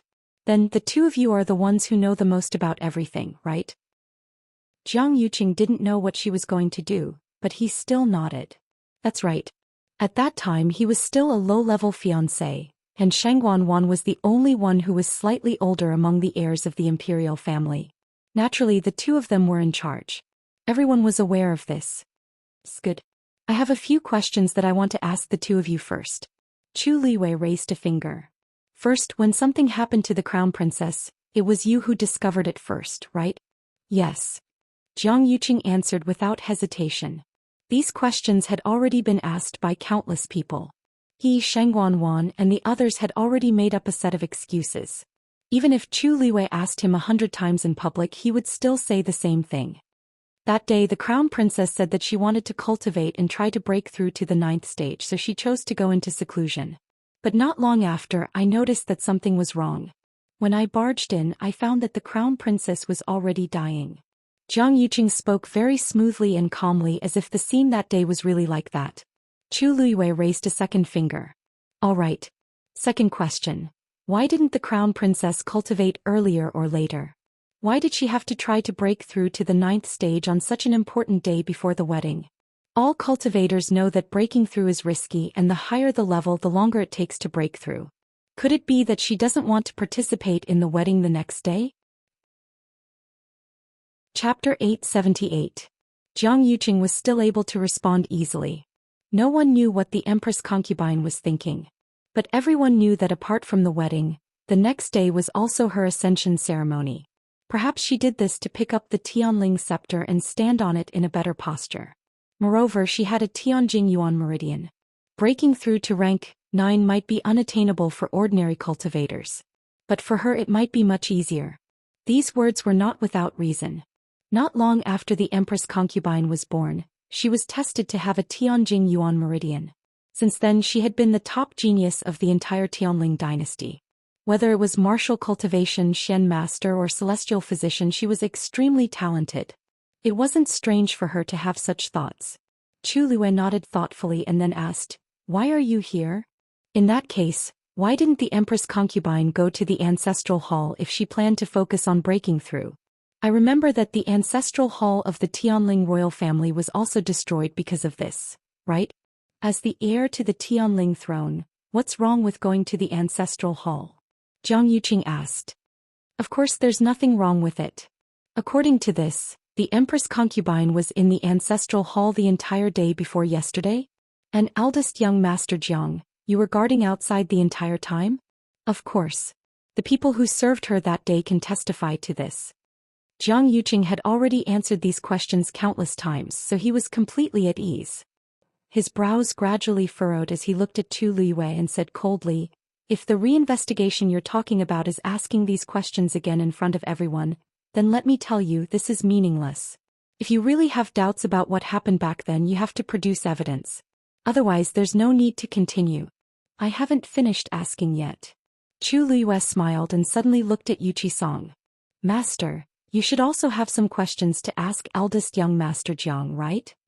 Hearing this, everyone turned to look at Wei Qisong. Wei Qisong nodded, looked at Jiang Yuqing and said in a deep voice, previously this old man had made a trip to Thousand View Gardens' zither room to retrieve some of the items I had left there. However, there was something wrong with Empress Concubine's phoenix tail zither. Hearing the words phoenix tail zither, Jiang Yuqing's heart suddenly sank. Everyone knows that the Empress Concubine loved that zither very much when she was alive. However, this old man discovered that the Empress Concubine had left a Xian formation on it. Wei Qisong stared intently at Jiang Yuqing and enunciated every word clearly. Although this old man isn't a top-notch mystic cultivator, I have dabbled in this aspect. The Xian formation that the Empress Concubine had engraved on the zither was only a level 3 Xian formation. But the important thing was that the name of the Xian formation was Dragon Trapping Formation. If there really isn't any problem, then why did Princess leave such a profound formation on the zither that she likes so much? In this old man's opinion, the level and power of that Xian formation are not worth mentioning, but the name of that Xian formation is very meaningful. Dragon Trapping Formation.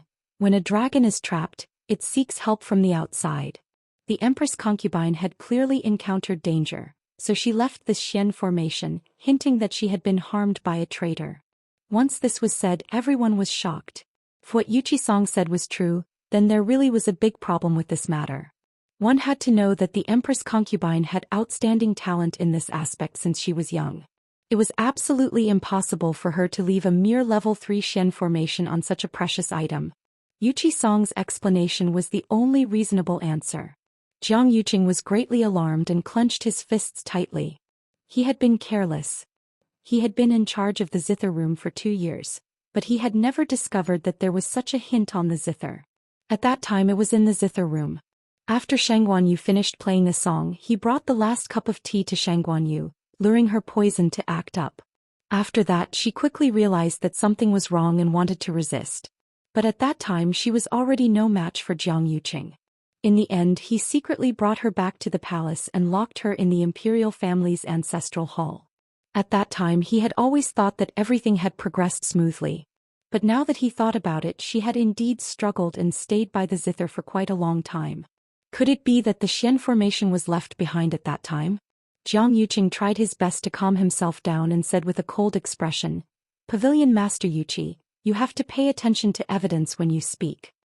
The evidence is on the phoenix tail zither." Yu Qisong immediately said, "You have always been in charge of the zither room. As long as you send someone to retrieve the phoenix tail zither, we will know at a glance." When everyone heard this, they felt that it was very reasonable and all looked at Jiang Yuqing. Jiang Yuqing pursed his lips. At this moment he finally understood that the secret Yu Qisong had discovered in the zither room that day was actually this. No wonder his attitude changed so much after that. It turned out that he was already certain that someone had harmed Shangguanyu. As one of the closest people to Shangguanyu and the one who accompanied Shanghai Yu to the zither room the most, his suspicions were naturally the greatest. The phoenix tail zither was lost some time ago. Jiang Yuqing took a deep breath and said. At this moment he was incomparably glad that the zither was gone. Otherwise, if the evidence was verified and it was as Wei Qisong had said, there was no way he could clear his name. Everyone was in an uproar. Lost. How could such an important thing be lost? Hasn't Jiang Yuqing always been in charge of the zither room? How could it be lost for no reason? Isn't this too much of a coincidence? Low voices of doubt could be heard from the crowd. Jiang Yuqing was also somewhat embarrassed. But at this moment this was undoubtedly the best excuse. It was my incompetence that led to the loss of the phoenix tail zither. I've been sending people to secretly search for it, but there hasn't been any progress. I'm afraid that this lead will be cut off for the time being. Jiang Yuqing looked a little ashamed, but his eyes were very resolute. Without the zither, there's no way to prove whether what Pavilion Master Yuqi said was true or false. Pavilion Master Yuqi, it's not that I don't trust you, but this is a serious matter. Without concrete evidence, I don't dare to say anything. Yuchi-song asked in return. In other words, you'll only admit to my words if we find the phoenix tail zither? Jiang Yuqing paused. Yes. Without the phoenix tail zither, everything that happened today would not have been able to continue. Everything would have been empty talk. Many people looked disappointed. They thought that they had finally found some clues, but they didn't expect it to be gone just like that. If the crown princess was really harmed, then the longer this dragged on, the harder it would be to find out the truth. At this moment, Yuchi-song suddenly said, "What a coincidence. What a coincidence. Yesterday someone delivered a gift to this old man." Jiang Yuqing suddenly looked up. Then he saw Yuchi-song wave his sleeve and a zither appeared in front of him. It was the phoenix tail zither. It's just right here. Why don't we take a look at it ourselves? Digression. The 5th chapter is about to be updated. Mobile users, please browse and read. A better reading experience comes from love. Chapter 879. The expression on Jiang Yuqing's face finally cracked and he cried out in shock. Why is this thing with you? Could it be that the person who secretly broke into the zither room and stole this phoenix tail zither was Yuchi-song? That person's aura was hidden extremely well. He had never thought that it would be related to Yuchi-song. Didn't this old man say just now? This is a big gift sent by someone yesterday. Yuchi-song stroked his beard and showed the phoenix tail zither to everyone. Everyone can take a look and see if this is the zither that the Empress concubine had back then. Everyone looked at each other and fell silent for a moment. Eldest young Master Jiang should be the most familiar with this thing. Why don't you check it out? Otherwise, someone will say that this old man took a fake thing and created a rumor out of thin air here. As Yuchi-song spoke, he even pushed it forward. Jiang Yuqing was standing 10 steps away. With his eyesight, from the moment he saw this thing, he had already confirmed that this was indeed the one that was lost in the zither room. However, he really couldn't figure out why this thing would be with Yuchi-song. He said that someone sent it yesterday. Who was that person? Let me take a look. In the quiet and strange atmosphere, a person walked out. It was Yuan Wei. He walked over with a smile. Back then, Her Highness the Empress concubine liked this zither very much and specially asked me to prepare many matching items. Therefore, I am quite familiar with this thing. I will identify it. Everyone should trust me, right? Yuchi-song handed the item over. Please. Although Yuan Wei's position wasn't comparable to the 3 dukes, his status was also very noble because his family had been passed down for thousands of years. His words carried a lot of weight. Yuan Wei carefully took the phoenix tail zither and looked around carefully. His expression gradually became serious. After a moment he nodded. This is indeed the Empress concubine's item. Moreover, there is indeed a dragon trapping array inside this zither. Let me take a look too. Xianxia finally couldn't help but come over and take a look. There seemed to be a glimmer of light flickering on the phoenix-tailed zither. Flipping it over, one could see that there was indeed a palm-sized Xian formation at the bottom, and it was shining brightly. Jiang Yuqing's mind was in chaos. Back then he had only been focused on dealing with the Shangguanyu and hadn't paid much attention to the phoenix tail zither. In the past 2 years he had rubbed the rosin on the phoenix tail zither countless times, but he had never noticed this. Thinking of this, he immediately said, "This Xian formation didn't exist before. I've never seen a Xian formation like this before. It was only a level 3 Xian formation and any Xian master could carve it on it." Pavilion Master Yuchi, even if you suspect that there's a problem with the princess's death, there's no need to use such methods to deceive everyone, right? Weiqi-song laughed coldly when he heard this. Of course he didn't see it before because there was a seal on the Xian formation. It was only after this old man broke the seal that this profound formation was revealed. Jiang Yuqing froze on the spot. What seal? He actually knew nothing about this. This is indeed the dragon trapping array. And this aura is indeed from the princess's hands. Xianxia nodded affirmatively. Because the material of this phoenix tail zither is extremely precious and special. Ordinary people can't leave any traces on it. Although this Xian formation is only a level 3 Xian formation, the person who can do this is definitely a top-notch Xian master. If I'm not wrong, the princess should have used the power of her Tianjing Yuan meridian to seal this Xian formation and conceal its aura. Yuchi-song stroked his beard. That's right. This old man only saw this dragon trapping array after breaking the seal. Shang Guanyu's strength had already reached level 8 Xian Master back then. If she wanted to hide something, it definitely wouldn't be a difficult matter. Jiang Yuqing's heart kept sinking and his entire body turned ice cold. He had overlooked it. He had truly overlooked it. He had actually forgotten that he wasn't Shang Guanyu's opponent at all, which was why he couldn't even see through her methods. And now, all of this had become conclusive evidence. After that, a few more people came forward to take a look. They all nodded and confirmed that this was indeed left behind by the princess back then.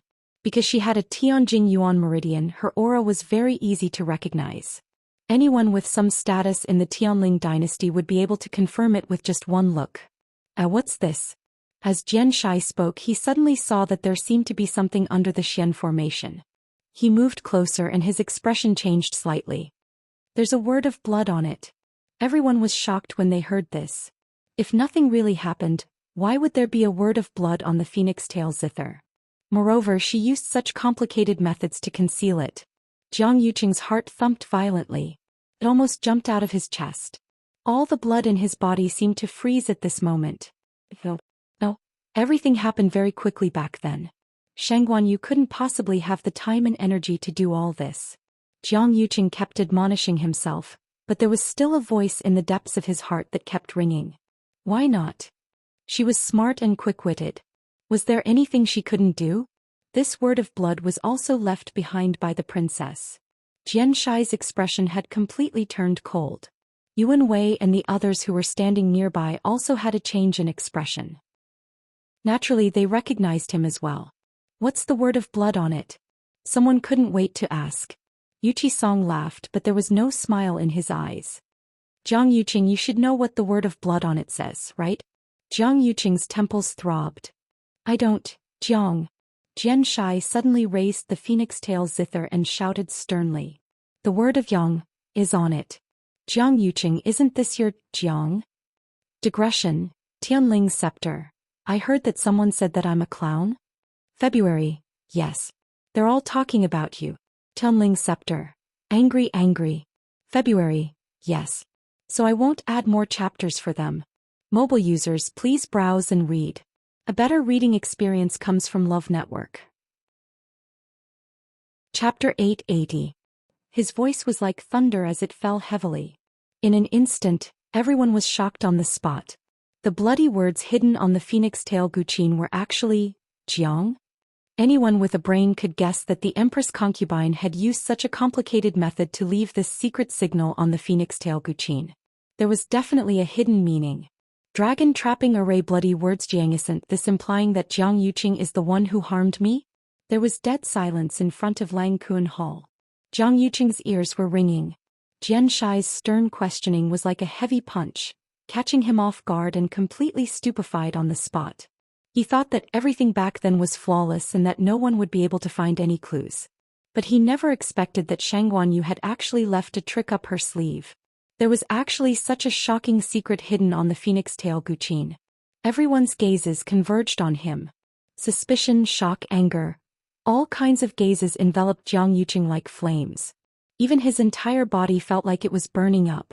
A sense of crisis that he had never felt before welled up in his heart. Jiang Yuqing had never been as embarrassed as he was now. He tried his best to calm himself down and tried to make his voice sound calm. The word Jiang doesn't mean anything. Not to mention the Tianling dynasty, there are countless people with the surname Jiang in Xiling City alone. Why are you so sure that it's me at first glance? What if this word doesn't refer to my surname but something else? Xianxia was so angry that he laughed. Jiang Yuqing, don't play dumb here. There are many people with the surname Jiang, but I'm afraid there aren't many who can be remembered by the Empress concubine, right? If she wasn't forced into a desperate situation, the Empress concubine definitely wouldn't have left such a hint. In other words, it's very likely that something happened to her in the zither room. And you, aren't you the one who usually accompanies her in the zither room? Do you really not know anything about this? Jiang Yuqing's eyes flickered. Mountain Lord Jian's words aren't without reason. But this matter indeed has nothing to do with me. Back then the Empress concubine and I were in love and we were about to get married. What reason do I have to harm her? You'll have to ask yourself. Wei Qi Song suddenly interjected, his voice flat and indifferent. Didn't you also get together with the third princess in less than 2 years after the empress concubine left? You even got married? Well said. As soon as Yuchi-song finished speaking, another powerful voice came from the other side. It was none other than Meng Jingji, who had been extremely dissatisfied with this marriage from the very beginning. Even if I don't ask you to be the empress concubine and never marry again, you should at least show some sincerity, right? In the end, right after you finished the princess funeral, you were together with the third princess. You still have the face to say that you were in love? If this was the western frontier, someone like you wouldn't be considered a man. Even women wouldn't take a fancy to you. Jiang Yuqing and Sheng Wanwan were together. Their relationship was fake, but their identity was real. If Sheng Wanwan didn't have such a status, why would Jiang Yuqing even spare her a glance? Although Meng Jingji was stationed at the western frontier all year round and didn't return to the western tomb often, this didn't mean that he knew nothing about the western tomb. He was a military general, but he also had good eyesight. Otherwise, he wouldn't have been able to sit in this position for dozens of years. Back then, even Mu Qinghe couldn't replace him when she led troops to quell the rebellion in the Great Desolate Swamp. This person's ability could be seen at a glance. Jiang Yuqing's face instantly darkened. Sheng Wanwan was still shocked and worried about the phoenix tail zither, but in the next moment she heard that she was also being scolded. She was so angry that her face turned white. But when she glanced at Meng Jingji, she forcefully swallowed back those unpleasant words. This person was a tough nut to crack. Today's troubles were already enough. If she provoked Meng Jingji, it would be like adding oil to the fire. Jiang Yuqing remained unmoved. He only said indifferently, "My marriage with Wan'er has nothing to do with this. Even if there's really something fishy about the princess's death, everyone shouldn't be able to pin the crime on me just based on the word blood, right?" He planned to insist on this point. It's true that the word Jiang was written on it, and it's also true that he was one of the closest people to the princess back then. Anyone who saw this would inevitably make the connection. But as long as they couldn't produce any other evidence, he still had some leeway. That's right. You have no evidence. My Jiang family won't let you off just because you're slandering Yuqing. We'll be at your mercy. Jiang Lizhua stood out and hollered in a low voice. This old man wants to see who it is that wants to drag my Jiang family down with him. How dare you pour this basin of dirty water on my son? Jiang Lizhua was a grand tutor after all, and his status was very high. In addition, Jiang Yuqing was now married to the third princess, so the entire Jiang family's status had risen by another level. Ordinary people really couldn't afford to offend the Jiang family. However, Yuchi-song suddenly laughed. Everyone will eventually find out who this basin of dirty water belongs to. Since you want evidence, I'll give it to you.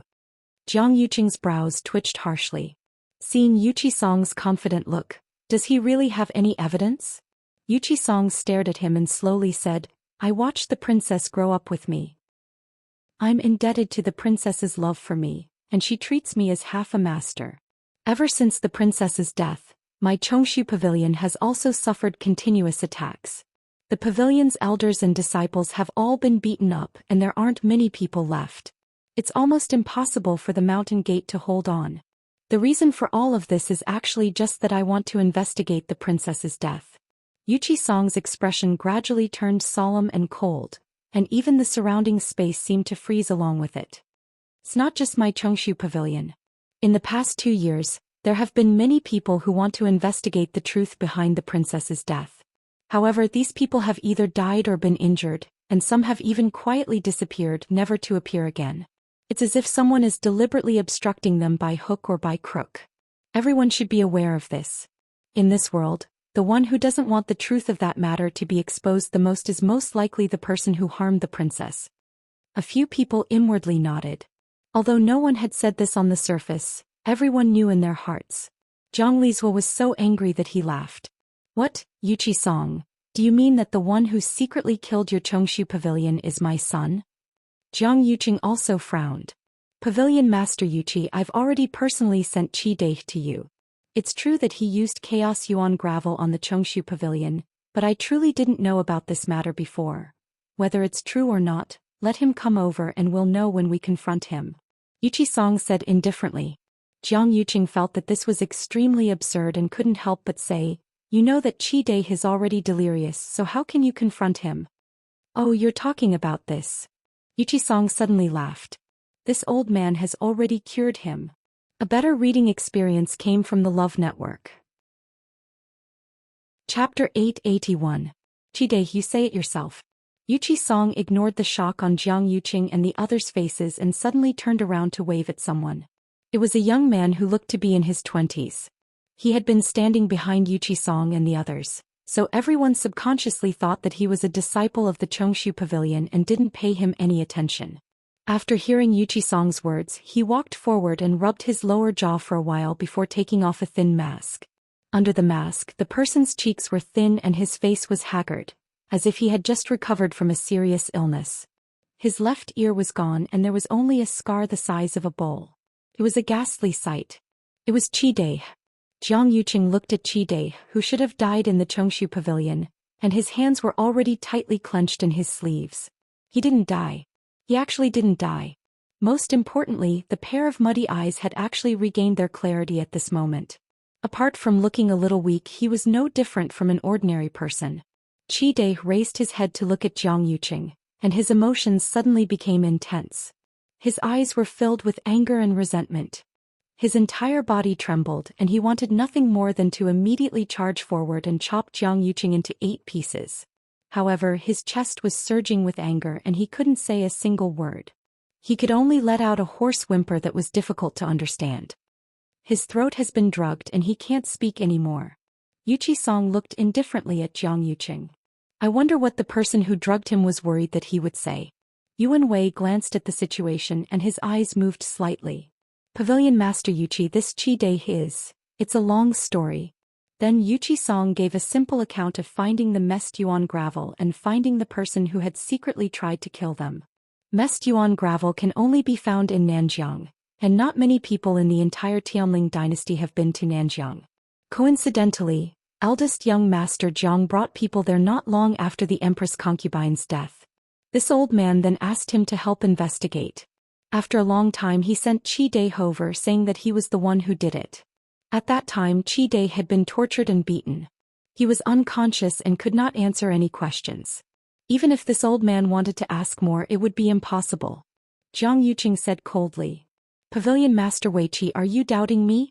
Chide's body has traces of the mixed yuan gravel's backlash. You clearly saw it that day. Why are you not going to admit it now?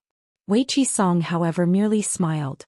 Chide, raise your arm for everyone to see. Chide did as he was told and rolled up his sleeves, revealing his forearms. On the inside of his forearm, there was a red line that extended from his palm upwards. Is this the evidence of the messed yuan gravel's backlash? Jianxia was shocked when he saw it. He immediately moved closer to take a closer look. There were very few people in the entire Tianling dynasty who could recognize this. Otherwise, Yuchi-song and the others would not have taken so long to figure out this matter. That's right. This is indeed the evidence of the messed yuan gravel in his body, but the backlash. Jiang Yuqing heaved a sigh of relief in his heart. Since Pavilion Master Weiqi also said so, then where did this suspicion come from? Yuchi-song pointed at Chide. Naturally, it's because the messed yuan gravel in Chide's body backfired much later than when we discovered the messed yuan gravel. To be honest, the matter of the messed yuan gravel was discovered on the day Lu Yu and Wanzhou officially entered my Chongshu Pavilion. Wanzhou grew up in Nanjiang, so it was him who recognized this thing. In the following 2 days, we thought of a way to clean up all the messed yuan gravel on Qingyuan Mountain. Logically speaking, the person who did this should have suffered the backlash at that time. However, all the injuries on Chide's body were added within this month. With every sentence Yuchi-song said, Jiang Yuqing's heart sank an inch. Apart from me, there are also many celestial physicians with superb strength present. If you don't believe me, you can come forward and check for yourself. Chide's injuries clearly appeared after I went to ask Jiang Yuqing for help. As soon as Yuchi-song finished speaking, everyone quieted down and looked at Jiang Yuqing strangely. At this point, even a fool could tell that there was a problem. If Jiang Yuqing didn't do this because he had a guilty conscience, then why? Chide, who caused the injuries on your body? Yuchi-song asked. Chide pointed at Jiang Yuqing angrily and let out a hoarse cry of despair. Just take it that he did it for interrogation, so let's not talk about it for now. Then who planted the messed yuan gravel in your body? Dai still pointed at Zhang Yuqing, his finger trembling slightly because of resentment and anger. Zhang Yuqing stared at him. Dai, you and I are master and servant. I've never done anything to let you down. Why are you slandering me like this? Whether it's slander or not, everyone can see it clearly. I heard that you gathered all the subordinates who had gone to Nanjiang together and interrogated them one by one. After that, most of them went back. Only Dai went missing. The next time he appeared, it was you who sent him to my Chongshu pavilion. Wasn't it easy to do something during such a long time? Thinking about it, he should have been poisoned by the mest yuan gravel at that time. Yuqi said slowly, but every word was like a heavy stone that smashed fiercely into Zhang Yuqing's heart. Do you have any explanation for all this? Everyone looked at Zhang Yuqing, waiting for his answer. In fact, even if he didn't say anything, everyone already had their own guesses in their hearts. What Yuqi said couldn't be faked. It was almost certainly true. Then, there was indeed something wrong with Zhang Yuqing. Faced with everyone's burning gazes, Zhang Yuqing took a deep breath and said coldly, Dai followed me through life and death. Why should I treat him like this? At that time, Pavilion Master Yuqi took the initiative to ask me for help. That's why I did this. In the end, you're saying that I lied to you? What good would that do for me? Fabricating a fake was naturally to cover up the real one. Yuqi-sang's lips twitched without a smile. His gaze was sharp and cold, like a sharp sword that wanted to tear off Zhang Yuqing's hypocritical mask.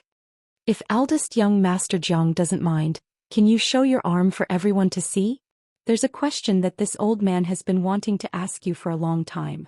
Your arm was injured not earlier or later, but on the day we cleaned up the mest yuan gravel and caused the person who secretly poisoned you to suffer a backlash?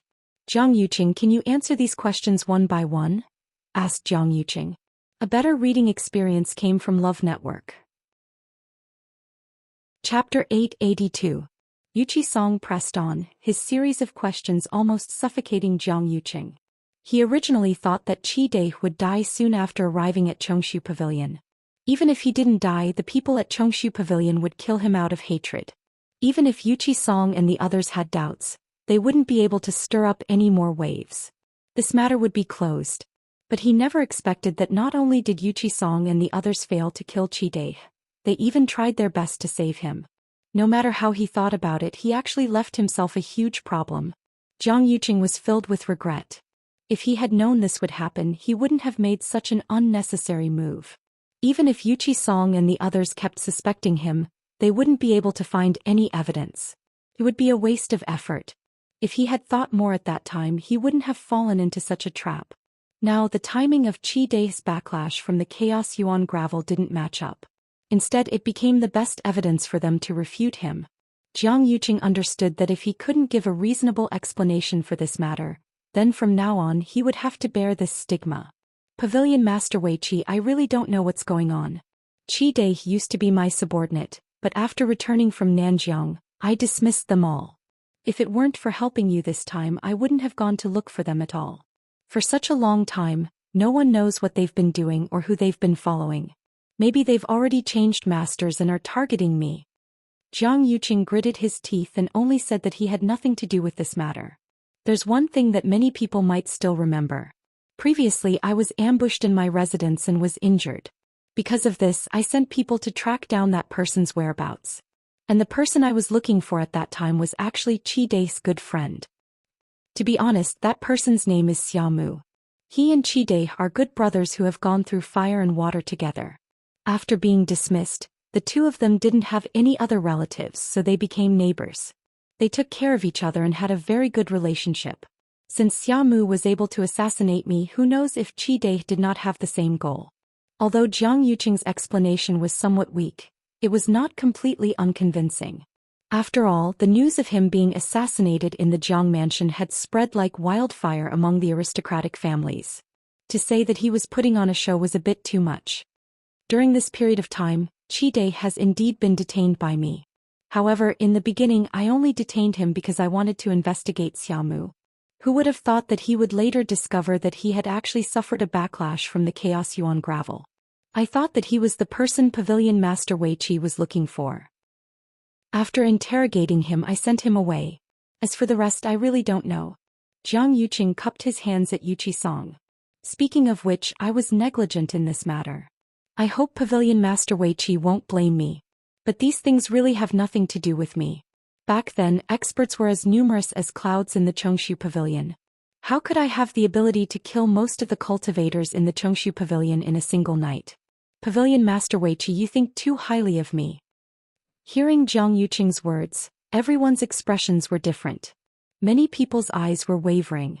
Chu Liwei couldn't help but sneer as she listened from the side. Jiang Yuqing's mouth was as eloquent as always.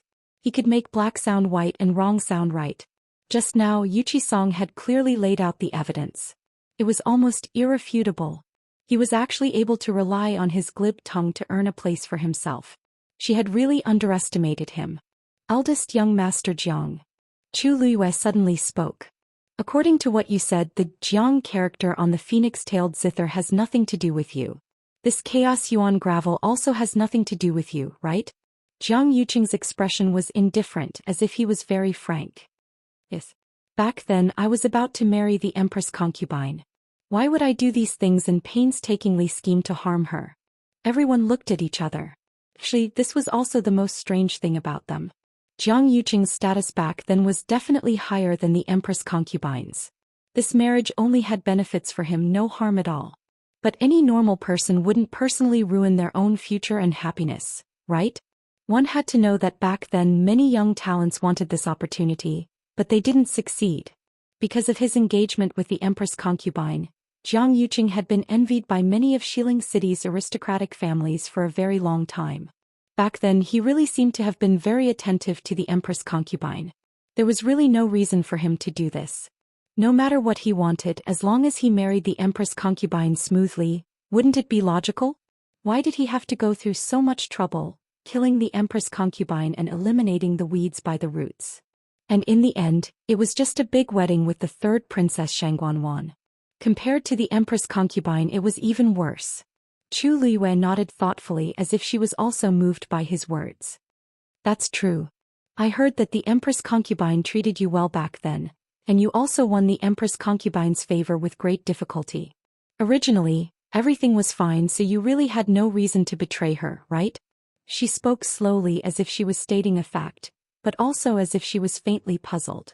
For some reason, when Jiang Yuqing looked at Chu Liwei like this, an inexplicable sense of apprehension and panic arose in his heart. Her words seemed to be hinting at something. Chu Liwei suddenly smiled. On her beautiful face, there was undisguised curiosity and mockery. When Jiang Yuqing saw her smile, he was actually in a trance. Her clear, black jade-like eyes seemed to have a dark light flowing like a sharp sword, piercing straight at him. Since eldest young Master Jiang has such deep feelings for the Empress concubine, then back then, why did you join forces with Xiahou Rong to forge a document to lure the tiger away from the mountain, tricking the 13th Yu out of Xiling? Chu Liwei said this sentence clearly and clearly. In an instant, almost everyone was stunned on the spot. The 13th Yu? Didn't they betray their master back then? For this reason, Jiang Yuqing even issued an order to kill them, which had not been revoked until today. What exactly did Chu Liwei mean by forging a document to lure the tiger away from the mountain? Everyone's gaze fell on Jiang Yuqing. Even Xiahou Rong, who was originally standing in the crowd, instantly became the focus of everyone's attention. Xiahou Rong didn't expect Chu Liwei to suddenly mention him and even directly reveal what happened back then. He was completely stunned and his face turned pale. He almost subconsciously retorted sternly. Chu Liwei. What nonsense are you talking about? Chu Liwei chuckled. I'm just telling the truth. You. How dare you? Don't think that you can be arrogant just because you have the Chongshu Pavilion behind you. If you can't produce evidence today, don't blame me. Before he finished speaking, Chu Liwei raised her hand and shook it gently. A secret letter appeared in front of everyone. This is the imperial edict that Lord Xiahou personally forged back then. Why don't Lord Xiahou take a look at it personally? The Love Network provided a better reading experience. Chapter 883.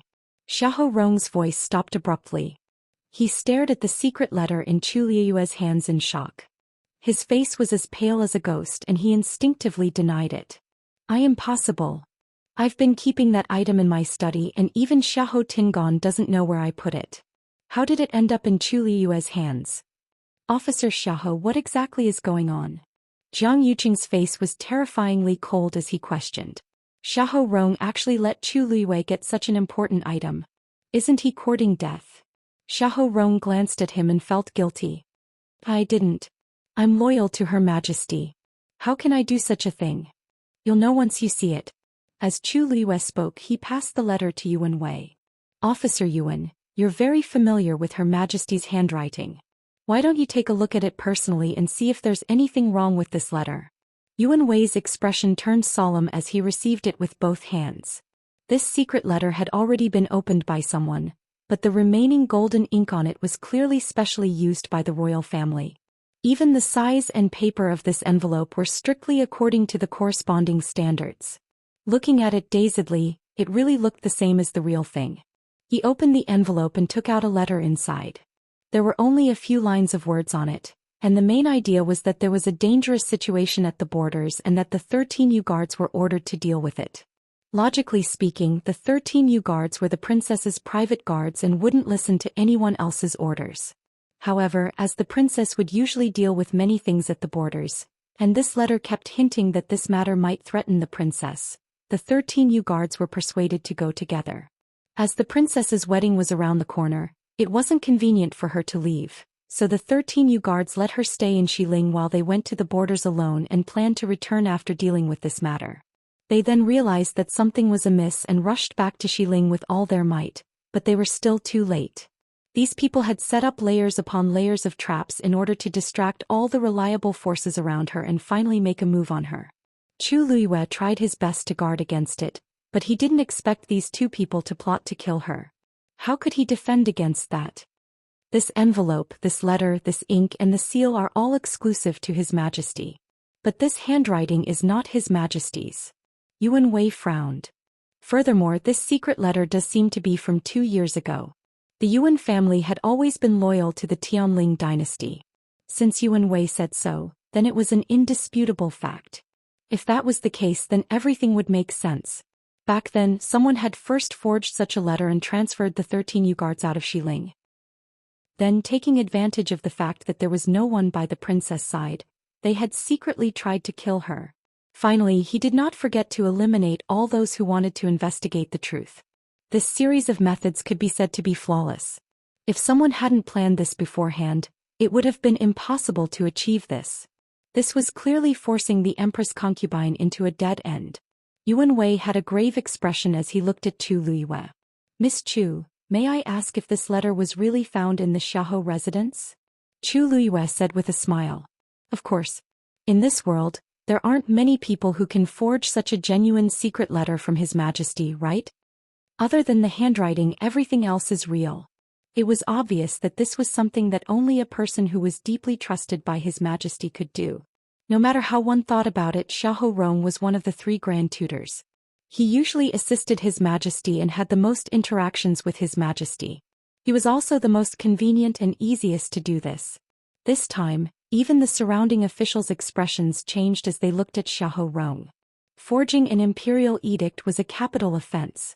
If the situation was serious, it was very likely to implicate the 3 families. Was Xiahou Rong crazy? He actually dared to do such a thing. Lord Xiahou, don't you plan to explain? The gentle smile on Yuan Wei's face had disappeared and was replaced by a cold expression. The Yuan family had never participated in the struggle for power in the imperial court. But if it involved His Majesty, then this matter was much more serious. They had to investigate to the end. Xiahou Rong made up his mind and intended to deny it. Chu Liyue, you said that this was found in my Xiahou residence. Do you have evidence? Who knows if it was done by someone else? You're using it to frame me. I, Xiahou Rong, am loyal and devoted to His Majesty. I have never done anything to betray His Majesty. Chu Liyue narrowed his eyes. Since Lord Xiahou is so determined, do you dare to swear? If you really did something to betray His Majesty, then the entire Xiahou family will be completely destroyed. Xiahou Rong choked, but he still braced himself and said, I have a clear conscience. Why wouldn't I dare? If I really betrayed His Majesty, then let me die without a burial place. Chu Liyue crossed his arms and touched his chin. You haven't finished yet. Isn't there still the entire family? Xiahou Rong's eyes twitched fiercely. Chu Luiyue. Don't go overboard. I'm going overboard? I'm trying my best to prove your innocence. Chu Luiyue widened his eyes slightly. Didn't you say yourself that your loyalty to His Majesty can be witnessed by heaven and earth? Why don't you dare to continue? Xiahou Rong was in a dilemma. If he didn't say it, Chu Luiyue and the others would definitely not let it go and he would appear to be very guilty. But if he said it, there's a God watching over us. Lord Xiahou, if you are upright, what can't you say? Chu Luiyue said lightly, but every word was like an extremely sharp knife, forcing Xiahou Rong to a dead end bit by bit. No one in the surroundings spoke, but every gaze seemed to have materialized and landed on his body, forming an invisible pressure that made it difficult for him to breathe. Jiang Yuqing said coldly, Lord Xiahou, you have a clear conscience. Why can't you swear? If Xiahou Rong really tore a hole in him, the consequences would be unimaginable. Xiahou Rong gritted his teeth. I Xiahou Rong swear. If I really did something wrong to His Majesty, I'll let everyone in my Xiahou residence die a horrible death. Clap. Clap. Clap. In the dead silence, the sound of applause suddenly sounded from not far away. Clap after clap, extremely rhythmic. At the same time, a deep middle-aged man's voice followed. Lord Xiahou said. Hearing this voice, Xiahou Rong's face changed dramatically. Even Jiang Yuqing, Shangguan and the others suddenly opened their eyes wide and looked back. They saw a person in a bright yellow dragon robe slowly walking out of Longkuan Hall. Perhaps because he was bedridden all year round, his figure was a lot thinner, but his frame was tall and his shoulders were straight. Standing there, he still had a noble aura around him. It was the current emperor of the Tianling dynasty, Shangguan.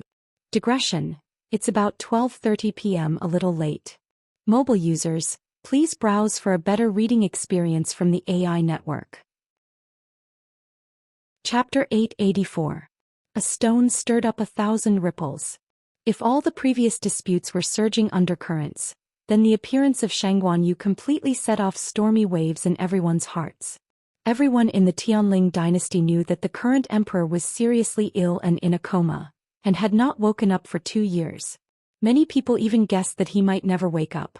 Unexpectedly, not only did he wake up, but he also appeared at this time. Upon hearing this, Chu Luiyue's heart skipped a beat as she instinctively looked up. Although she had guessed that her father would appear today, she still couldn't suppress the joy and excitement in her heart when she saw him standing there with her own eyes. Seeing that familiar kind face, her mind went blank for a moment. Everything around her suddenly blurred at this moment, and only that one person occupied her sight and became clearer and clearer. Chu Luiyue opened her mouth but couldn't say anything. All that was left in her heart was nostalgia at this moment. She finally saw him again. At that time she felt that there was no way out and her father was controlled by them, so she finally decided to commit suicide. However, after her rebirth, she inadvertently learned that her father was actually still alive but in a coma. Although she didn't know why Shangguan and Jiang Yuqing didn't kill her father and even tried to wake him up later, it was a blessing for Chu Luiyue. For this reason, she had been waiting patiently for many days and nights until this day finally came. The scene seemed to be still. Even Yuqi Song and others didn't expect Shangguan Yu's sudden appearance, and they all stood there in shock. Xiahou Rong reacted the fastest. Maybe it was because he had made a vow before or because he was called out, but he was the first to realize what had happened. He looked up at the man standing above in a daze and his lips trembled. Your Majesty? You're awake? His words finally woke the others up. Shangguan Yu looked up at the sky, narrowed his eyes and sighed with emotion. Yes, I'm awake. Why are you disappointed? I don't dare. Xiahou Rong immediately knelt down. Your humble servant is overjoyed that your Majesty has awakened. How can I be disappointed? Jiang Yuqing also straightened his expression and knelt down to salute. Congratulations, Your Majesty. Congratulations, Your Majesty. This action finally moved the others. Everyone in the square in front of the palace fell to their knees. Their shouts shook the heavens. Congratulations, Your Majesty. Long live His Majesty. Shangguan Yu lowered his eyes and looked at the people kneeling before him. His gaze was obscure. Get up. Only then did everyone stand up one by one. However, with Shangguan Yu's presence, the atmosphere had changed greatly compared to before. Most people chose to keep quiet, afraid that they would say or do something wrong and bring trouble to themselves. However, anyone with a brain would have reacted at this moment. How was today a wedding and coronation? This was clearly a trap set up by someone. They were just waiting for a good show to begin. On the surface, everything seemed calm and tranquil, but in reality the undercurrent was already surging. Jiang Yuqing glanced at Shang Guanwan and reminded her, His Majesty has woken up. Now your previous efforts are not in vain. Shang Guanwan was stunned and quickly realized something. Her expression changed and her eyes turned red instantly. Father, she quickly ran forward and 2 lines of tears flowed down. It seemed that she was crying tears of joy. Wan'er greets father. Father, it's great that you're awake. As she spoke, she touched her face. Gu Ying murmured in self-pity, seeing father safe and sound, Wan'er's injury is worth it. Shang Guanyu glanced at her quietly, but there was no heartache on his face. It seemed that he was indifferent. Immediately he asked faintly, look at this scene. Are you going to ascend the throne? Shang Guanwan's crying suddenly disappeared as if it had been forcibly cut off by someone. A trace of panic flashed across her face. She didn't even have time to wipe her tears and hurriedly said, No. Because you haven't woken up, so. As an emperor, what he feared the most was that someone coveted his position. Shang Guanwan had obviously violated the taboo. Speaking of which, the Tianling dynasty couldn't always be without a leader, and it was reasonable for her to ascend the throne. But in front of Shang Guanyu these words didn't sound right. After all, he wasn't dead yet. Especially now that he had woken up. When did you wake up? I didn't know. I've neglected my duty. Shang Guanwan tried to salvage the situation for herself. However, this trick obviously didn't work on Shang Guanyu. It's all thanks to Master's meticulous care that I could wake up so smoothly. Shang Guanwan was stunned. Master's wa? At this moment another person walked out from behind Shang Guanyu. It was Zhou Mingxi. Everyone was stunned for a moment. There was another Zhou Mingxi beside Shang Guanwan. How could there be 2 of them? Who are you? Shang Guanwan's expression changed and she shouted harshly. The Zhou Mingxi, standing on top of the stairs, suddenly chuckled. Why are you shouting? Don't you all know me? As he spoke, he took off the mask on his face. He was handsome and his eyes were as clear as ice. His smile was charming. It was Jian Fengqi. The moment Shang Guanwan saw Jian Fengqi, she felt as if she had been struck by lightning. Jiang Yuqing suddenly realized something, and a trace of surprise flashed across his eyes. Could it be? Standing on the 9th step, Shang Guanyu turned his eyes slightly and looked at Chu Liwei, smiling slightly. Miss Chu, right? Don't worry, I'll be your witness. Chu Liwei's nose twitched and tears suddenly gushed out of her eyes. Mobile users, please browse for a better reading experience from Love Network. Chapter 885. Remember, Love Network. In 1 second and provide you with wonderful reading. She lowered her eyes and concealed the emotion of the cigarette butt. When she looked up again, her eyes were as clear and bright as obsidian that had just been soaked in water. She bent her knees and curtsied, moving her lips. Thank you, Your Majesty. Shang Guanyu looked at the woman standing below and for some reason his heart suddenly moved. In fact, when he pretended to be unconscious before, he had heard her voice. At that time he only thought that this was a smart, quick-witted, decisive woman. Although her status was not high, she could still use all kinds of conditions to force Shang Guanwan and turn a disadvantage into an advantage. Now that he saw her, he realized that she was actually like this. For some reason he felt that he had seen her somewhere before. He quickly recalled in his mind, but after thinking about it he really had not seen her before. For nearly 2 years he was basically sick in bed and stayed in Qingfeng Palace day and night. He even rarely saw other people in the palace, not to mention people like Chu Liwei who came from outside Heaven's canopy. Probably because her eyebrows and eyes were too similar to his. Thinking of this, Shang Guanyu felt a burst of pain in his heart, and looked at Chu Liwei with more benevolence. You worked so hard for your and I should thank you. If you hadn't taken the initiative to reinvestigate the matter of that year, I'm afraid that many people might be free and happy for a long time. When he said the second half of the sentence, Shang Guanyu's tone was completely cold. Although he didn't scold him, his low and majestic tone was full of the emperor's power, which made people breathless. On the square in front of Longkuan Palace, everyone quieted down and kept quiet out of fear. Yuan, let me have a look at that letter. Hearing this, Yuan Wei immediately responded, stepped forward respectfully and presented the secret letter with both hands. Shang Guanyu unfolded it and read it carefully. Xiahou Rong stood with his hands down, cold sweat constantly coming out of his forehead. His heart was beating wildly, and all the blood in his body was surging up, as if even his eardrums were about to burst. After a while his back was all wet. Only a short period of time had passed, yet he actually felt that each day was like a year and it was extremely torturous. Finally, in this suffocating atmosphere, Shang Guanyu finally opened his mouth. We have never written this letter. His words were clear and light, but they were like thunder that exploded in everyone's hearts. He didn't write anything. That proved that this letter was indeed forged by someone else. No one answered. The air seemed to freeze inch by inch. Shang Guanyu looked at Xiahou Rong. The date on this letter is the 3rd of July. That day I was discussing matters with Lord Xiahou in the Imperial study, but for some reason I felt very tired, so I asked Lord Xiahou to leave first and go to the side room to rest. When I woke up again, it was already today. Gasps could be heard from the crowd. Didn't they always say that because His Majesty heard about the death of the Empress concubine, he was extremely grief-stricken and was unable to get out of bed? Why did His Majesty say that he had been in a coma since the 3rd of July? One had to know that when the Empress concubine died, it was the 10th of July. At this time, who couldn't tell the problem in it? At that time, it was obvious that someone had done something to His Majesty, causing him to fall into a coma. At the same time, this fake document was forged to deceive the 13U to leave West Hill and then take the opportunity to assassinate the Empress concubine. It was self-evident who did this. Who else could it be but Xiahou Rong? Lord Xiahou, it seems that you didn't leave the Imperial study immediately that day. Instead you did a lot of tricks. Shang Guanyu looked down at Xiahou Rong condescendingly, waved his sleeve lightly and threw the secret letter to Xiahou Rong. Look at it yourself. Did you write this? Xiahou Rong finally couldn't bear it and knelt down with a plop. Your Majesty, you are so wise. I'm innocent. I really didn't do anything.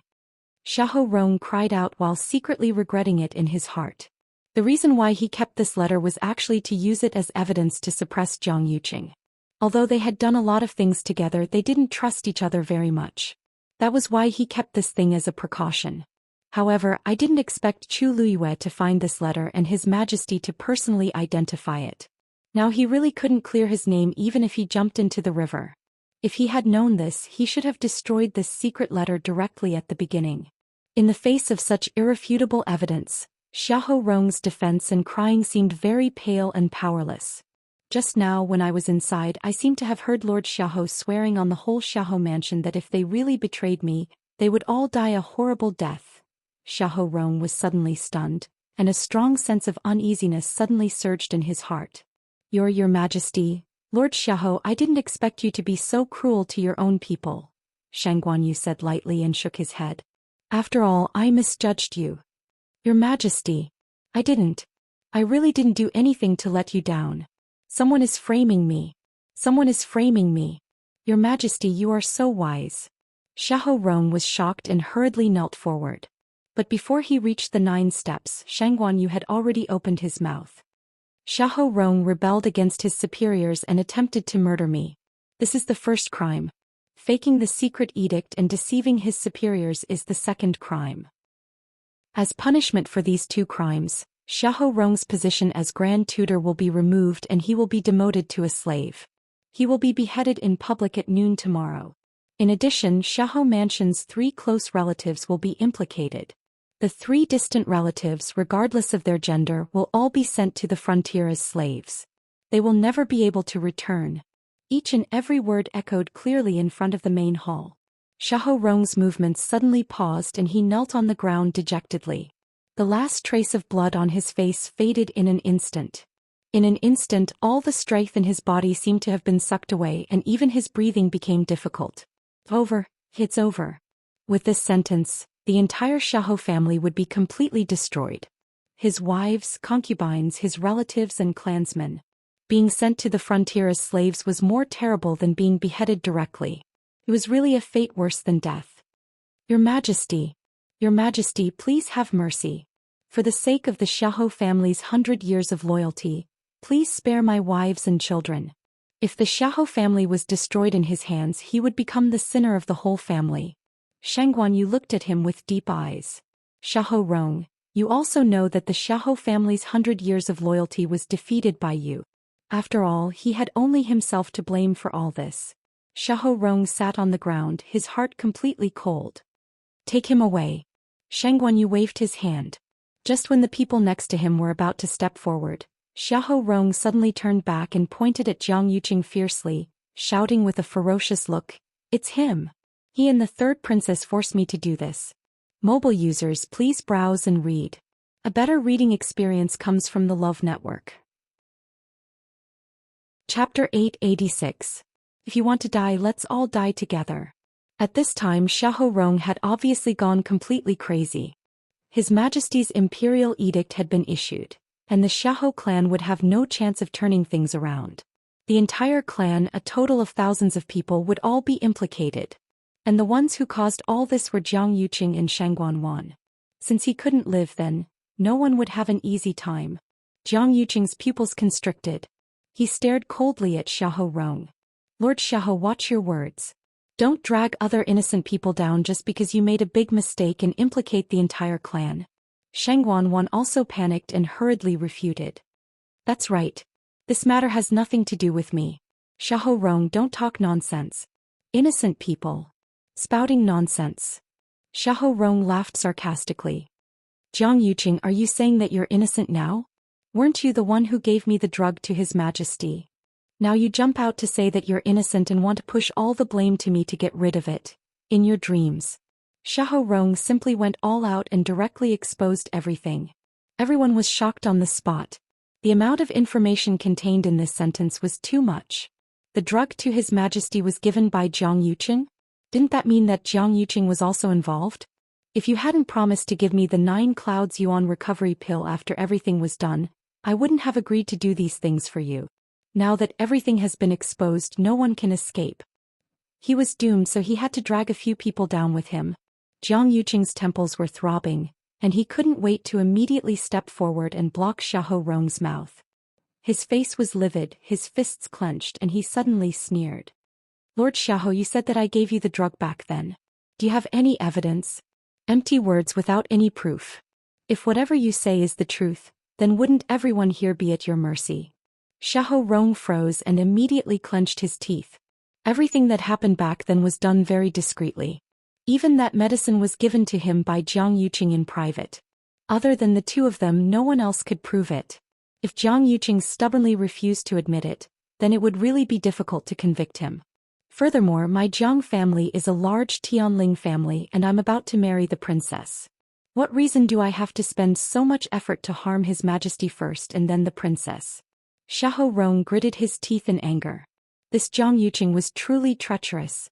This wasn't the only thing he had done back then. Now he had turned hostile and refused to admit it. That 9 clouds yuan recovery pill was given to me by you as a reward. You dare to deny it? You have to know that after the Empress concubine's death, her funeral was handled by you and the third princess. Only the two of you can obtain the 9 heavens yuan returning pill. Oh, since that's the case, could Lord Xiahou please take out the 9 clouds yuan recovery elixir to prove that you're not lying? Jiang Yuqing asked back. Xiahou Rong had just lost this item a few days ago, so it was impossible for him to take it out now. Sure enough, when Xiahou Rong heard this, he immediately choked and his face turned red. You know that, it seems that Lord Xiahou can't take it out. Jiang Yuqing interrupted him.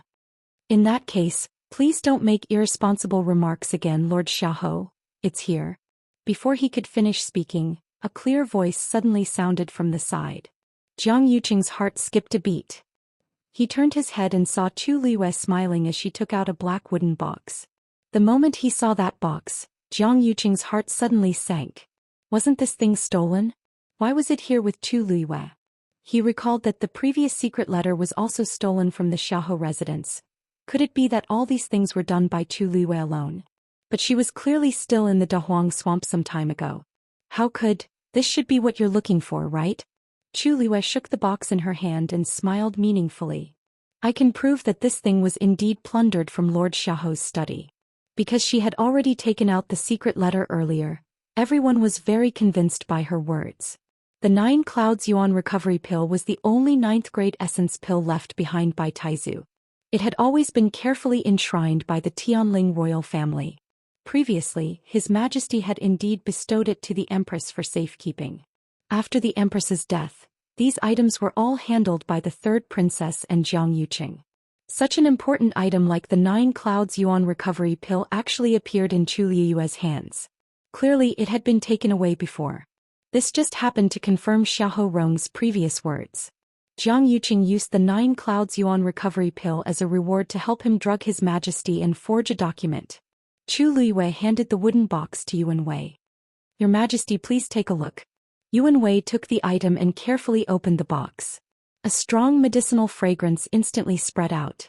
Shangguan Yu's expression changed slightly. This is indeed the 9 Clouds Yuan recovery pill. He looked at Jiang Yuqing. Jiang Yuqing, what else do you have to say? Jiang Yuqing gritted his teeth. I didn't take good care of it, so this 9 Clouds Yuan recovery pill was stolen.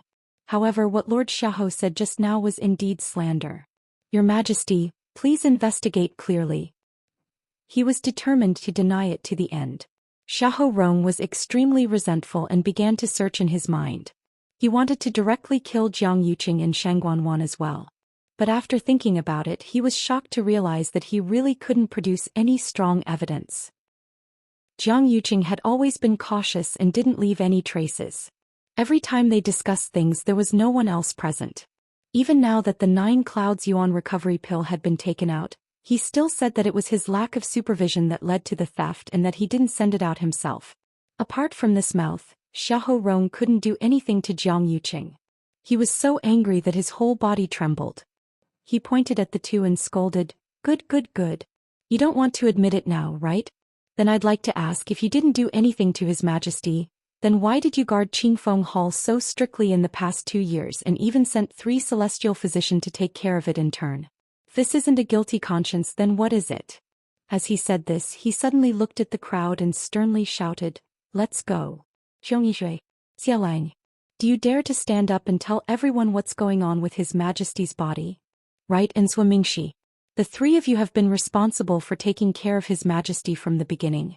Now you can at least say a few words, right? From the moment Shangguan Yu came out, Xiong Yishui and the others had been completely shocked. The 3 of them had indeed taken turns to take care of His Majesty, but they had never seen any signs of His Majesty waking up before. Now that they thought about it, maybe His Majesty had already woken up. Suddenly being pointed at, the faces of the 3 of them became very ugly, and they stammered and couldn't say anything. Jian Fengqi chuckled and said, Since the 3 of you don't want to say anything, why don't I tell everyone? Mobile users, please browse and read. A better reading experience comes from the Love Network. Chapter 887. Jian Fengqi flung the mask in his hand and smiled flirtatiously. Speaking of which, I've been taking care of His Majesty for a long time. Although I'm using Lord Mingxi's name, it's for His Majesty's own good. I believe that everyone here is loyal to His Majesty and won't mind, right? This hat was too big, so no one dared to say no. The fact that he could stand by His Majesty's side and walk out of Longquan Hall with His Majesty proved that His Majesty trusted him greatly. How could others say anything? Actually, we have to start with the 3rd princess. Jian Fengqi said with a smile. I still remember clearly that when I entered the palace as Lord Zhou for the first time, I happened to meet the 3rd princess. Does the 3rd princess still remember what you said at that time? Shangguan Wan's face turned pale. She didn't even know when Jian Fengqi had pretended to be Zhou Mingxi. How could she remember what she said? But she had always trusted Zhou Mingxi. She didn't hide anything from him about His Majesty. At that time, the 3rd princess was very worried about His Majesty, so she asked me to reduce the dosage of medicine and find a way to wake His Majesty up. Jian Fengqi applauded sincerely. Clap, clap, clap. The 3rd princess's filial piety can be seen by heaven and earth. In order to wake His Majesty up again, she was even willing to reduce the dosage of medicine for His Majesty. Based on this point alone, no one here can compare to her, right? Jian Fengqi's words were like a sharp sword that directly pierced Shang Wanwan's hypocrisy. Her strong and calm expression finally cracked. I didn't, she subconsciously retorted, but her expression was panicked and her footsteps were unsteady. He was right. Shang Wanwan finally couldn't hold back. She gritted her teeth and said hatefully to Zhou Mingxi beside her. Zhou Mingxi, I trusted you so much. How dare you deceive and betray me? If he hadn't teamed up with Jian Fengqi, this wouldn't have happened. I don't know anything. Zhou Mingxi wanted to say something, but he felt guilty and didn't know what to say. It was true that he did not know that Jian Fengqi had been secretly using his name to enter the palace, but he was not completely unaware. During this period of time he occasionally felt that he seemed to have become more sleepy than before, and his mind seemed to have become muddled. Especially when it was his turn to be on duty, this feeling became even more intense. He vaguely felt that something was wrong, but he didn't dare to say anything. He was afraid that if Shang Wanwan and the others found out, they would immediately kill him to silence him. But he didn't expect that he still couldn't hide it. And today things had turned out this way. Shang Wanwan's heart was filled with hatred, but she also knew that it was useless to say these things now. The only way was to get rid of these things as much as possible and prove his innocence. But how could it be that easy? She thought back to when she was in the Clear Wind Palace. She had taken advantage of the fact that her imperial father had not regained consciousness and had said many things without concealing anything. If imperial father were to find out about it. Oh right, there's also Jiang Yuqing. Jian Fengqi's eyes turned slightly, and the corners of his lips curled up into a wicked smile. His eyes were full of sarcasm. Later on you also said something similar. I still remember it clearly. The expression on Jiang Yuqing's face seemed to have frozen. His eyebrows, eyes, mouth and nose were all terrifyingly cold and stiff. The previous scenes kept flashing in his mind. No wonder he felt that Zhou Mingxi was a little strange some time ago. It turned out that it was because there was indeed a change of people. When he saw Jian Fengqi coming out with his Imperial Majesty just now, he felt very uneasy. Now it really exploded. No matter whether Jian Fengqi was telling the truth or not, he and Shang Wanwan couldn't deny it. After all, he was standing beside his Imperial Majesty now.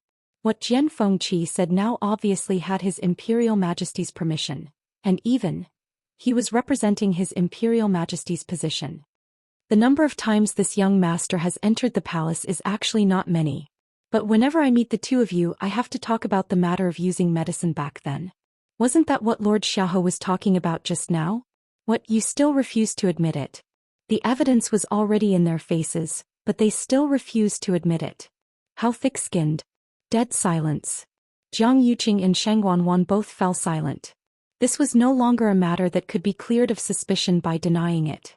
After all, it was very likely that his Imperial Majesty also knew about many of these things. If he had already woken up, then many things were already set in stone. But just when everyone thought that the truth was out and they were finally going to admit their guilt, Jiang Yuqing suddenly spoke. I really didn't know about his Imperial Majesty being poisoned back then. One told me that his Imperial Majesty had taken too much medicine in order to nurse his body back then. That was why he had been in a coma for so long. We did discuss about using less medicine for a long time, but I didn't know it was poison. Hearing this, Shang Wanwan gradually widened her eyes in shock and looked at Jiang Yuqing in disbelief. What did you say? Jiang Yuqing looked apologetic. I'm sorry, Wan. I was deceived by you before, so I helped you. But now that things are clear, then I can't speak up for you anymore. You have to bear the corresponding responsibility for what you've done. Chu Liwei was secretly amazed. If it weren't for the inappropriate atmosphere now, she would have applauded Jiang Yuqing's ability to refute. She had seen what it meant to reverse right and wrong today. Seeing that the matter had been exposed, he took the initiative to abandon Shang Wanwan and only wanted to protect himself. But then again, this kind of ruthlessness and cruelty was his usual style. How could Shang Wanwan be his opponent? Sure enough, after hearing these words, Shang Wanwan completely exploded after a short period of shock. Jiang Yuqing, what are you talking about? You want to push all the blame onto me now, don't you? Fine. Since you're heartless, don't blame me for being heartless. Shang Wanwan took a step forward, walked to the middle and said in a sharp voice, what Xiaohe Rong said just now was right. Everything was ordered by Jiang Yuqing. He was the one who attacked father and transferred the 13 Yu guards away. He was also the one who secretly sent people to attack the Chongshu pavilion. He was the mastermind of all these things. The veins on Jiang Yuqing's forehead bulged. He lowered his voice and said coldly, You're confused. But Shangguan Wan didn't care. She had lost all face today and was already emotionally unstable. Coupled with Jian Fengqi and the others' provocation, she couldn't bear it anymore. Anyway, she couldn't deny it, and it would be difficult for her to make a comeback in the future. Not to mention that she had no fate with the throne. She might not even be able to keep her identity as the third princess. After today, it was still unknown whether she would live or die. At this time, Jiang Yuqing actually took the initiative to betray her, so she had no mercy for him. She stared at Jiang Yuqing with scarlet eyes and sneered, What, you don't want to admit it? Don't forget, you were the one who drugged Shangguan Yu with the energy-dissipating powder for 3 years. Finally, you attacked her on the eve of the wedding and imprisoned her in the Imperial Ancestral Temple. Digression. The last 2 updates may be a little late, about 1:30. Please browse and read. A better reading experience comes from Aiwa. You're tuning in to the Zhou Xian's Legacy YouTube channel. Don't forget to subscribe and join us on this journey to catch the most captivating stories.